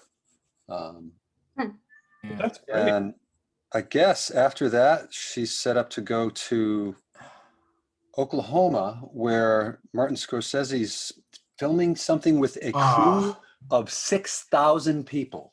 Oh my that's God. amazing. Is it like Ben-Hur? I That's what I was know, I know. It's That's it's the- incredible. It's the Irish Men. It's the time. Very. What does she do? She's just a PA right now. She wants to, she wants to direct, but she really just wants to work in the industry. And Oh my God. That Dale, to be on either of those sets, you know, that'll be like historic. I mean, that I don't know. I think both of those individuals are like pretty iconic. I mean, they're oh yeah, A little. I mean, Martin Scorsese. I mean, like, oh Crazy. my God, that's wild that she'll Yeah. be able to say she was on his set. yeah. Mad bragging rights. Well, and the fact that she keeps getting work like consecutively, they must Well, like that's- they must like what she's doing. Well, that's the thing I think about being here in Massachusetts. It's like, you know, the industry is in LA,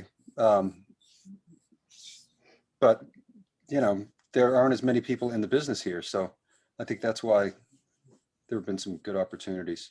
The hours are insane, I bet. I like can't even 3 imagine. a.m. call time. So you got to get And up the at PA 2. is the first person there. Yep. Last person to leave. Yeah. I don't really even know what a production assistant does.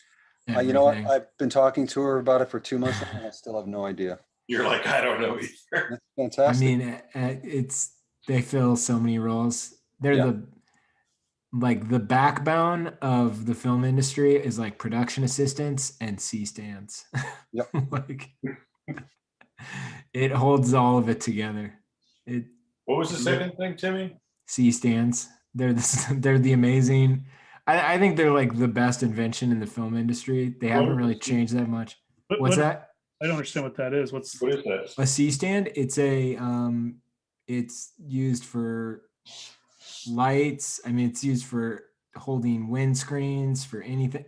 oh, okay. Yeah, it's Yeah. Device. We're not hip to the lingo. Whenever I've seen anybody with a tripod trying to finagle something with like an A clamp, I'm just like, oh my God, just get a C-stand. Do you silently judge them and say, "Oh, I don't know"? I have like I have like 6 of them, and they're just the number of things you can use them. They're the most versatile tool. It's it's incredible. Timmy's like, they don't know. Cool. No, and I mean, and you know what's funny is when you're just starting, you struggle to use them right. So you'll put you'll like put it's like any sort of tripod, but it's got like a handle where you can like tighten it in, like lock it in, right? John, you've seen my C-stands, right? Yeah, I've And- used them. Yeah. And so then you've got the arm, and like on like a set, there are right ways to use these things, and then there are wrong ways. And if you have the arm on the right side, any amount of weight you put on it is only going to tighten the arm. And I remember getting yelled at a lot for doing that wrong, so it's, but yeah, so C-stands, Cool. you'll see the same ones on a big set as you'll see on a small set. That's funny because she was telling me about how she got yelled at for not using the right stand. So I think you get yelled at once and then you figure it out. That was I got it's a scary, you know what I think it's like being in the military. Like, Yeah, yeah, that's what it sounds like. it really is. Like it's Yeah. really scary. You're so intent on not upsetting, but like making anybody mad. And Yeah, you're I bet she is really good at, because I struggled with this, knowing when you're allowed to talk to someone on a set like that. I can't even Yeah. imagine. I mean, I can't even imagine the sets she's on, some of the people she's around. I mean, that's amazing. It's funny. She said George Clooney is like everybody's best friend. Really. Talks to everybody. Everyone Uh-huh. calls him George. I think they kind of know. Yeah. He's not your friend. He's the Right. director, but Right. it sounds pretty cool. Approachable. That's so amazing. Yeah. Yeah, no, I was never in a setting like that. I always like, I have a fascination with stuff like that. I met with somebody who his first production assistant job was with the Coen brothers, and coincidentally, Oh, wow. so this is years ago, and he's gone on to have a very successful career in cinematography. But he was telling me, he goes, I get this gig with the Coen brothers. I loved Raising Arizona. And I was like, I was stoked about it. They were not the iconic individuals that they are today at that time, but he goes, I was still really excited. And then I heard they cast George Clooney, and it devastated me. They hired that hunky dork from that ER show. And That's funny. and then he goes, and he spent the whole summer playing tennis with George Clooney. Oh my What? God. Yeah. But then he said, he goes, and then it turns out the Coen brothers know what they're doing. Yeah, it was a pretty good movie. Yeah, pretty good. Yeah. Oh, brother, where art thou? Not bad. Yeah. Oh my goodness. Is that the guy who applied? He didn't know what he was applying for to be an assistant he was like in school or something. Yeah, he just got matched with it, I think. Oh my God. Jeez. Dumb luck. Yeah. Oh yeah, you're right. Yeah, John. Yeah, to wrap it up, they were like, it's two brothers. That's really funny. But yeah. Well, you know what's funny to hear about George Clooney being kind of nice to everybody and friendly with everybody is that I've only been on like one movie set, but what seemed to be a big part of the director's job was to keep everybody kind of excited about what they were doing and motivated and Like a coach. Yeah. Coach, Assistant, yeah, like- assistant directors are the real heroes. Yeah. Those she is here to I'm not even AD. joking. Bill, I'm not even joking. Oh, really? No. They are the law. They are. Yeah.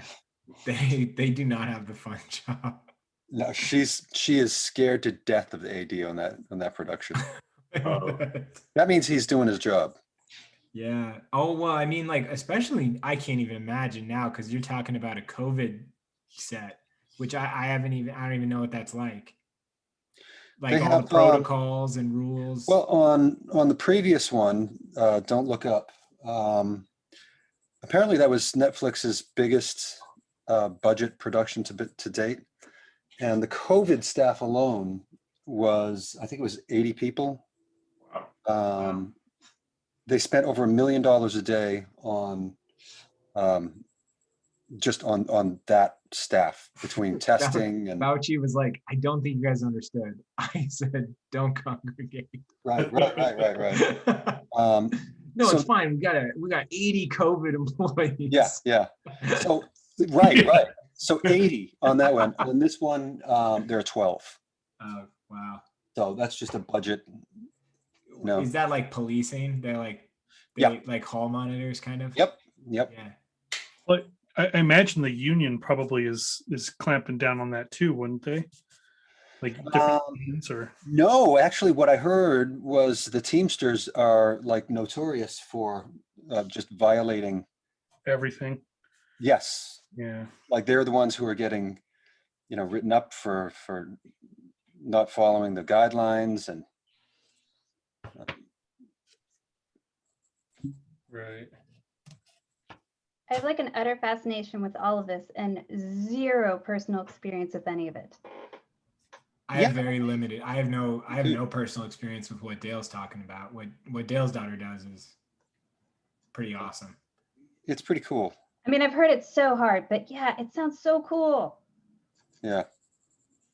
Well, what's Being nice yelled at too. part, no, not so What's much. that, Bill? The being yelled at part, not so much. No. Yeah, I get that though. That's just the stress of I mean, it's a big budget, tight deadline situation, and Yeah, no, I you get know, it. I just, Yeah, Bill, we were talking about this the other day because I've been on a set with like 100 plus people, which is, I think most people would say is small. yeah. But it's really interesting. When I did that shoot, another photographer told me, they were like, hey, just so you know, you're going to be in a setting where what is traditionally what people would consider a medium to large size company is going to be operating. They're going to be kickstarting a business. They're going to be operating that business within, 10 days. And they're going to have no walls in that business, which means you need to be aware Yeah. of when you're interrupting something, when you're, yeah. Outside of the actors or the director, yeah. if you hold something up, Mhm. like that's you might not come back tomorrow, basically. That seems like the kiss of death, right? Yeah, it's a train. Oh, So- I know people who got fired for just being awkward. Oh, sure. Gosh, I'd be fired on the first Really? day then. I'd be Really? gone. I'd What be did you- fired. What did you say? Cassandra? Huh? What did you say? Oh, I said, if you get fired for being awkward, I'd be gone on the first day. Yeah, me too. I'm No, going to tell client- everybody all- that's not true No. Yeah. because I've been around Cassandra. She's not awkward. Oh gosh, I have a gift for sticking my foot in my mouth. You're very nice for saying that though. No, Dale, I mean, like, I remember being on a set and a client was like, in hindsight, they just had no idea how much power they had. I think they were new to their role. Yeah. And they were like, oh, that one kid's kind of weird. I don't think they meant anything by it. But that he didn't get hired. They basically were like, don't worry about it. Oh, Because, Whacked. and it was I only worked with that production company like once. So like it never happened. I mean, it was an amateur move on everybody's part. Yeah. Because you're like, you can't do that. That's stupid. Like some people are awkward and I'm okay with that. Yeah. Hey, John, I was I- thinking about you. John, I was thinking about you today. I heard an interview with Stanley Tucci on Mark Maron, and his chair was really squeaky. Dale, I listened to that one too. Yeah. Did you notice that? I did. Yeah. All right, we'll see. Stanley Tucci's got a new show out, doesn't he? It's awesome. Is it good? I wanna If you've see been it. to Italy, yes. I Oh, don't know if you haven't. Oh, his like food. It's like all food Finding related. or just finding Italy or discovering Italy. Yeah, it's great. Yeah. well, that sounds Oh, cool. amazing. I love Italy and I love Stanley Tucci. Yeah, it's Have you watched any of Stanley Tucci's Instagram like cocktail making videos? no. Heard about it. I saw one on TV. I've heard of but those. I I followed it. watched one of him making a martini and it's great. I'm gonna He's have to the look kind it of cool I'd love to be, but just I'm incapable of. He's an inspiration for bald men, I think. Yes. I was thinking about George Clooney being so nice, and I don't trust anybody that age with that thick of hair. Well, George Clooney's only like a couple years older than me, Timmy. well, that's what he means. Yeah, but have you seen his Oh. hair, Bill? Yeah, I know, but Ouch. Yeah. It should at least. I mean, he has like 10 times as much hair as I have. Right. Well, he has probably a whole staff devoted to his hair. He's got a whole regime that he Yeah. can invest Yeah. I mean, he's got people just for his hair. Yeah. Sure. Get a crew. He probably Can't has it down. insured. Yeah, let's sit here and try to pretend George Clooney's not a good-looking guy. It's like, Right. Yeah, Bill. Bill. You know, I like him better now than when he was younger. I couldn't stand him when he was young. I couldn't I stand was him. like, It had nothing to do with the way he Killing looked. Brothers. Just didn't like his acting. Yeah, but when I saw him on the first time of A Brother We're Out, though, God, I thought he was phenomenal. Oh yeah, Oh yeah. Pater familias. that one and Intolerable Cruelty. Oh yeah, that is that with J-Lo? No, that's no. No, that's the one with That was out of sight. Catherine Outside. Zeta-Jones. Outside. Burn After Reading was great. I mean, he was. Yeah. He played a buffoon in that. That was great. Yeah, that's what I thought was. Yeah, and Brad Pitt didn't. Oh man. You think that's a win? Oh, I'll forever love Ocean's 11. That was just cool. Oh yeah. Yeah. On movies. We rewatched the entire trilogy during the beginning of quarantine, and it is it's a fantastic trilogy. I stand by all three Ocean's 11 movies. Yeah. Really? Little fun fact, one of my good friends played an extra as a security guard in the casino in Ocean's 11. Oh, that's cool. Yeah. Cool. Yeah, when studied as a graphic designer, but he played football at the Utah State, for the Utah State team, and blew out his knee, and so he decided to pick up illustration, and he actually was pretty good. And yeah, he's messing around with those two goofballs, and they're putting like a balloon in front of the camera or whatever at that scene. Oh, I know the scene well. Yeah, yeah. Yeah, he's the security guy that's trying to, keep him in check or whatever. Oh, it's funny. Fun. Cool. That's with James Caan's son, whatever his name is. Scott Yeah. Scott Conn and Casey Affleck. Yeah. Casey Yeah. Affleck. They were funny together. Yeah. Yeah, it was. Oh man, everybody's artwork is looking great. Yeah. On that note, Flash on Cassandra's and John's for a second. we're on the time. No kidding, man. I'm slow tonight. Well, take a couple more My minutes. last We still one, got my 12 Wow, minutes. that's cool, John. Okay, we'll do a bonus. Yeah, nice. We'll do a bonus too. Give me a minute. Ooh, yeah. I Give me love that we call it minutes. 2 minutes, and it's like the thing that probably annoys you the most to me. You gotta get that little jingle there, man. When you play that, 20 minutes. on the little sound deck, Get 2-minute jingle. No, I'm looking for like Academy Awards like playoff music. Oh, no, no. You got to get those guys to record that. That'll Yeah. be good. I still think that the illustration isolation theme song should be called, like, we should make it into a cell phone. Yes. Yeah, A ringtone that we Yeah, ringtone. Thank yeah. you. That was the word I was the looking for. we go. instrumental, man. You got that instrumental chiming in when you shoot people off the stage. He sent me so many versions of it. I think there's one that's like 3.5 minutes long. So Just that little. Well, let's not do that. yeah, we'll do that one. Very cool, Don. Well, people take so Nice. long to get in here. Everybody's showing up late, attendees. Well, If you keep showing up late, we're gonna play the 4-minute version of the Ooh, can we have a day where we try it? Just like the 4-minute yeah. 4-minute theme. People will walk away, get a snack, come back. The intro's still playing.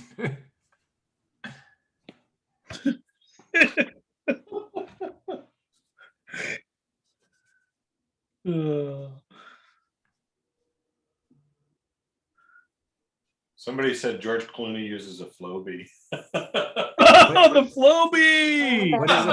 What is that? It's the You don't know what the Floby is? hair. No, I read Yeah. that and I was worried to say it because I didn't know what it was. It's the thing. It's like a vacuum cleaner. Did you that ever see Wayne's World? you I always cut your wanted hair. one of those. I never. I need somebody to tell me what. It's like a Don't dust tell 'em. buster with like a hair cutter in it. So it pulls your hair Exactly. and cuts it. Don, I know Wow. 2 people that are very close to me that have used a Flowbee for about 10 years cutting their hair. Serious? My father being one of those 2. No. I knew you were gonna say that. He cut Seriously? his own hair. Wow. It's like his whole life. He cut his own hair. He Amazing. couldn't stand anybody cutting his hair. Wow. I am gonna tuck that little fun fact away. Mark English, Floby. Use the Never Flowbee. saw that The coming. other one is Brent Watkinson. Oh. That now Brent, I see. Yes. So here's, Oh man, he's taking a beating tonight. Well, he's proud of it. I love I- Brent. I love Brent. I just have a quick question. Which one of them turned the other on to the Floby? Ooh, I good think my question. dad was first. Yeah, no, you. I mean, come on, it's Mark English. You gotta. Yeah, it's like, oh, I'm gonna try this because Mark English uses a Flowbee. I'm gonna use a Flowbee too. You know, Timmy, you'll get a kick out of That's this. So cool. The only thing, my dad was terrible with technology, but he figured out how QVC channel work. He bought crap all the time off TV. Oh my God. Awesome. So was that a QVC product? Yeah, that's where I think originally that's where it was, where he originally saw it. But he was Yeah. I've never heard of this. back stretching devices and all kinds of strange things. Oh my God. That's feel so like awesome. This makes him more human to me. Well, he did a great job with his hair, man. I would have never guessed that he, Oh, he yeah. cut it himself the whole time. That's I mean, I pretty. feel like Dashing he could sell dude. it. No, he always looked really well put together. I mean, he had it, so that's pretty awesome. Yeah, I Was would he taking never like know. biotin or what's the I what's just the would- trick? Massage like a coconut oil massage or maybe Trying to get the- avocado oil. Trying to get the regimen there. You got like Yeah, I'm writing this down. asking for a friend. You're asking I'm for. asking for a friend. What? Yeah. What kind of oil was it? Awesome. All right, we got to jump and start looking at some of this stuff. Yeah, let's do it. Let's do it. I've been looking at it for a couple of minutes. There is some crazy good stuff in here. I Nice. believe it. Oh, that looks great, Cassandra. Yeah, I love Yeah. that. That looks awesome. What are you painting on, Cassandra? It's more cardboard out of the back of an old frame. Oh, great. So I just throw some GAC 100 on it and seal it. Oh, very cool. So I think this is like the price tag, or I'm not sure. See, I thought that was just a little swatch you threw on there. What was the That's nice. shiny thing that's on it? This right here. Yeah, what was the gloss on it? Oh, like Golden's GAC 100. It's like a acrylic primer / extender. Very cool. Really Nice. Yeah. Thanks, guys. I love that it's got all those like dings and holes in it. Yeah, you can tell this one was it too. Like I just straight up ripped it out of the frame.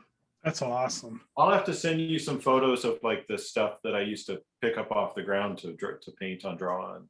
Yeah. And Hey, can we get started here? Let's yeah, do it. Bring it. Wow.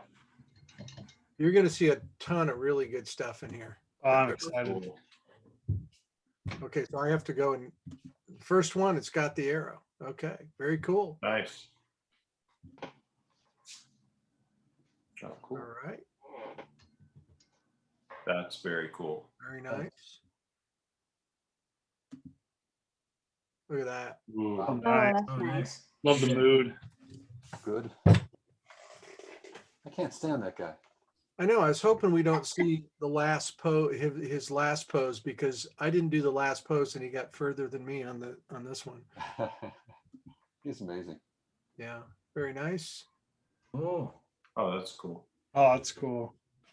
Look at that. Oh, Andy, Oh, that's Yeah. awesome. nice. Yeah. Love that. That's awesome. Look at that. killer. Randy, Oh, nice. Randy's. that's the one I saw. That's the one I was looking at that I was just like, wow. First thing I saw. Beautiful. Oh, that's cool. Nice. It's beautiful. Man, Vincent can really draw.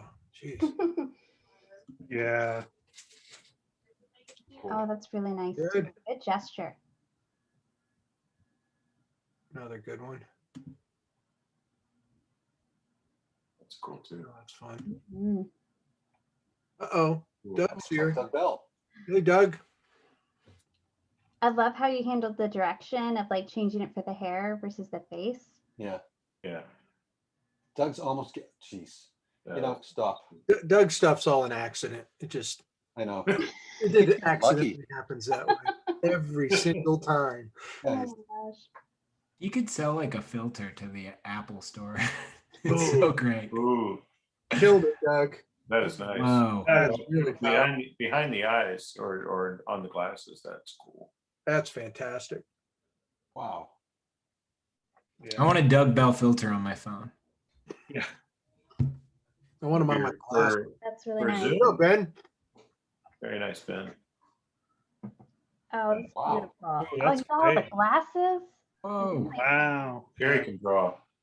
Yeah. awesome. Oh, cool. Fun. Nice, AJ. Wow. Mhm. Wow. Come on, Jenna.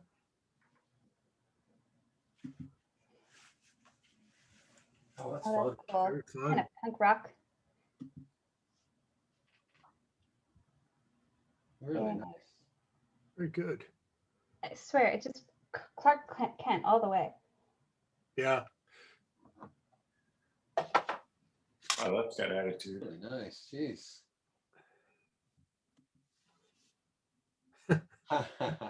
Very fun. That's great. That's awesome. I can't think that far ahead to do that kind of I thing. can't either. Ooh, Oh, nice. really nice. You know, it's funny.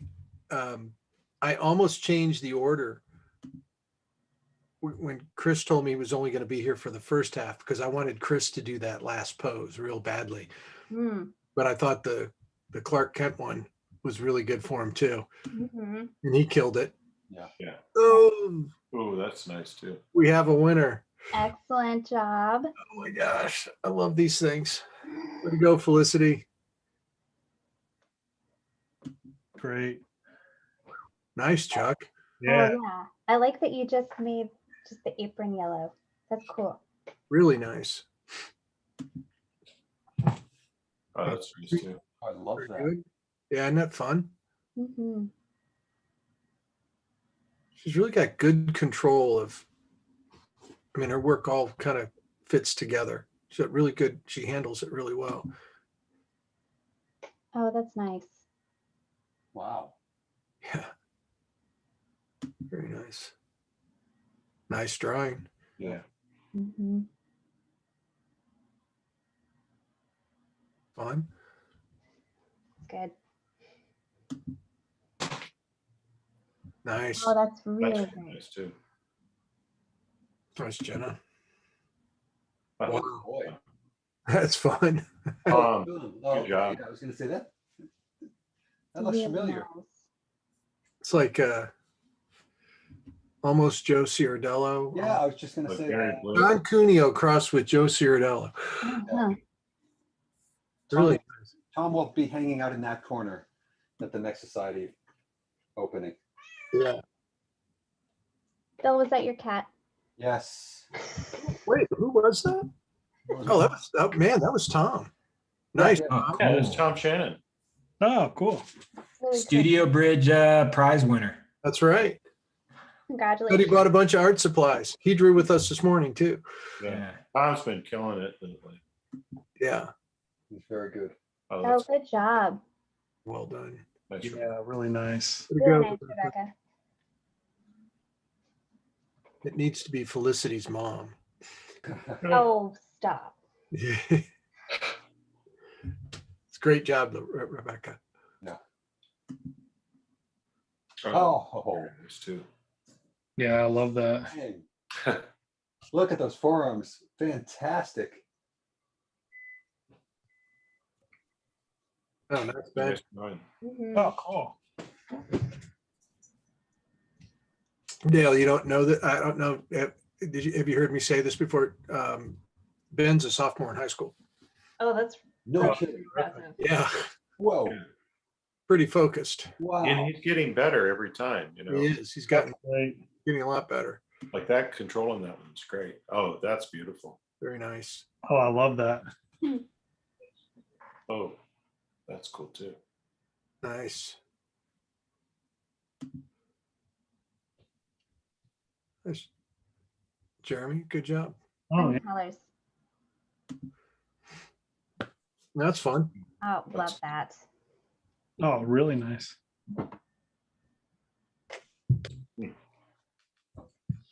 Nice. Man, it's got good attitude. Yeah. Yeah, so does that. Hmm. Oof. Whew, Yeah, that's- that's okay. I'm glad he's gone. Oh man, yeah. Got that chin perfect. That chin was hard. Amazing. That forehead too. Goodness. Yes. yeah. Killed it. And the light on that face. Mm. Oh, that's cool. Yeah. Oh, that's fun. Hmm. Oh, cool. Gabe. Extra Superman-y. Yep. Feels like You- this one feels like a Pixar character. You got Yeah. two images, John. You Oh. got two in there. Uh-oh. Uh-oh. Good old timeline. Someone's really gonna get us if they do like a 20-minute video. I think they don't go very long, right? Oh. Some of them go kind of long where I'm kind of Really? like, is this really a time lapse? This Yeah. feels like a real time. That'd be George showing you a real time. That wasn't bad. Like 15 That seconds. was good. That was good. Oh, Good. good one, Gabe. Awesome, Gabe. That's really good. Yeah. Yeah, nice. Oh, I love that. I do Great. too. I love Oh, that's great. the interpretation of that one is Yeah. cool.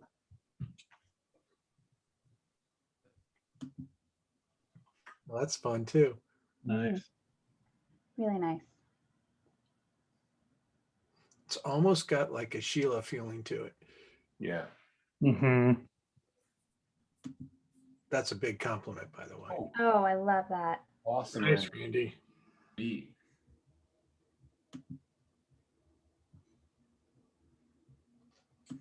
Also nice. Oof, Oh, that's cool. Dang. very good. Good job. Hmm.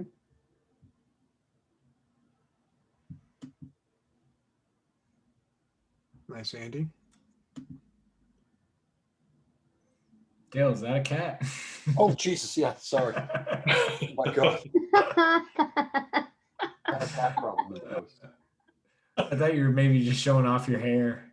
That was my forearm. Like, oh, that's My cool. forearm. Forearm hair. That's fun. Using the Flowbee on your forearm here. Yeah. Reverse flow. Wow. Oh, that's Good going, nice. Ben. Wow. Oh, this is the high Dang. school guy? Yep. Mhm. Nice, man. I think someone's going to get most artistic. Yep. That's really good. Yeah, keep it going. That's awesome. We met him at Spectrum. Like 7 years ago. Yeah. Wow. I mean, Wow. and, Wow. He was George- drawing with George George Pratt. Pratt for like an and hour. he was, next thing I know, he's sitting in the, at the table drawing with George Pratt. Oh, it was so cool. Do you remember George said, because, his mom was there and George said, draw Batman. And this kid started drawing Batman and Ben just, it was not what, when you're that age, it was so great. The way he tackled Batman. And George was like, whoa.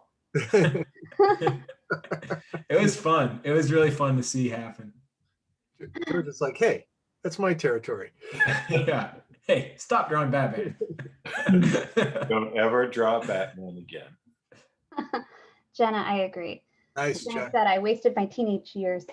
Wow, that's really nice. Oh, nice check. Nice. Ooh, nice one. Oh, cool. It's like, what you know what this sounds like? It's we're watching fireworks. Yeah, yeah. Ah, I like that. Kind of are, you know. ooh. This is really nice. Beautiful. It's just so exciting to see how everybody interprets like the same thing differently. Mhm. Yeah. It's like walking around the room in a figure drawing class. Uh-huh. A very big figure drawing class. Very Yes. big. Stretches all the way to Melbourne. Yeah. Yeah. I Well, do think it's that's like awesome. there's something about doing it here opposed to us logging off and looking at it on our phones. Yeah, I I agree. don't know Yeah. why. Oh, It Oh, Dang. wow. Ooh, very nice. nice, Addie. Goodness. Really nice, Addie. Wow. Dang. Did Wow. Addie skip ahead? I don't know, but yeah, she must have got the Tell me reference. this took more than one pose. But Addie challenged herself to do all these portraits last year. Man, has it paid off? It has. My God. Wow. Phenomenal. Oh, that's fun. That's nice. Got Cool. good attitude. Sweet. I think I had the most fun drawing her tonight. Yeah, same. Oh, that's cool. I feel like that looks like it should be a record cover. Yeah.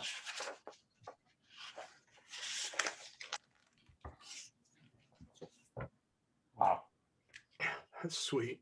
Mhm. That's nice. Oh, nice. Good Cool. job. Oh no, that's cool. Yeah. That's kind of like an Ian Pollock. Yeah. Good job. Yeah, nice one. Ooh, nice, Ben.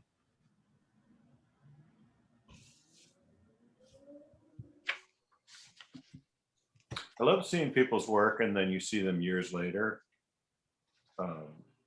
And just kind of what they've done with their work. Oh, that's fun. You mean like Cassandra and Edward? Yeah. Well, yeah, no, that's a very nice. But I mean, like I remember people I had as teenagers, students as teenagers, who are now, you know, in their 30s and 40s Yeah, and just doing amazing work. And this is a beautiful drawing. yeah, Really nice drawing. Wow. All right, here we go. I love it when he does these. I'm a huge time lapse fan in general. I mean, You don't you want me kind of wish he's doing these like really beautiful drawings? Don't you just kind of wish he would like Isn't it a razor cut blade? himself? Yeah, it's a razor Just blade. cut himself once while he's doing it. That's dark. Do you want me to describe what he's doing like last week? Yeah, Bill I'm afraid to do that, man. With Bill basically narrated the video last week, Yeah, not realizing as it we was were happening watching it. unknowingly. Right. It was pretty amazing. Yeah, sometimes he uses a razor blade. I don't think I should try that. No. No, so Yeah. if you do try it, Don, you have to try doing it that fast. You guys can time me. It'll be the next challenge, right? Hopefully you Oh, don't bleed yes, out please. before it's done. Wow. Oh, this is looking great. I love Yeah, Really great nice. color. yeah. All right, I think we've come to the end. Oh, that's it. All right, everybody. What a really fun night. Thank you, Such everybody. a fun night. Thanks. Don and Cassandra, Dale, who else? Bill, Timmy, thank you. And Chris Payne, thank you for coming. This Yeah. was really fun. Everybody, Thank you. was really, really fun. So great to see everybody again. Always so fun. I got Love one last thing I want to say, Timmy, and I don't mean this because I know people can sign up and get a test drive for Studio Bridge. Audrey Benjamin's doing Monday night. She's doing her third. She's going to be doing her third night with us, a demo, and you get a couple of weeks, Timmy? Yeah. The only thing I'll say is Audrey Ben Jamison, and I think you said Benjamin Benjaminson. This has been a long day online. Yeah. No, but Audrey Benjaminson, and if you sign up right now and you use welcome 50, you get 50% off your first month, and you get two free weeks. So do it. No Check excuses. it out. There's some cool stuff in there. It's really cool. Yep. All All right, right. Have a everybody. nice night. What a great night. See you all. Have a Thank good night. you. Night, everybody. Night.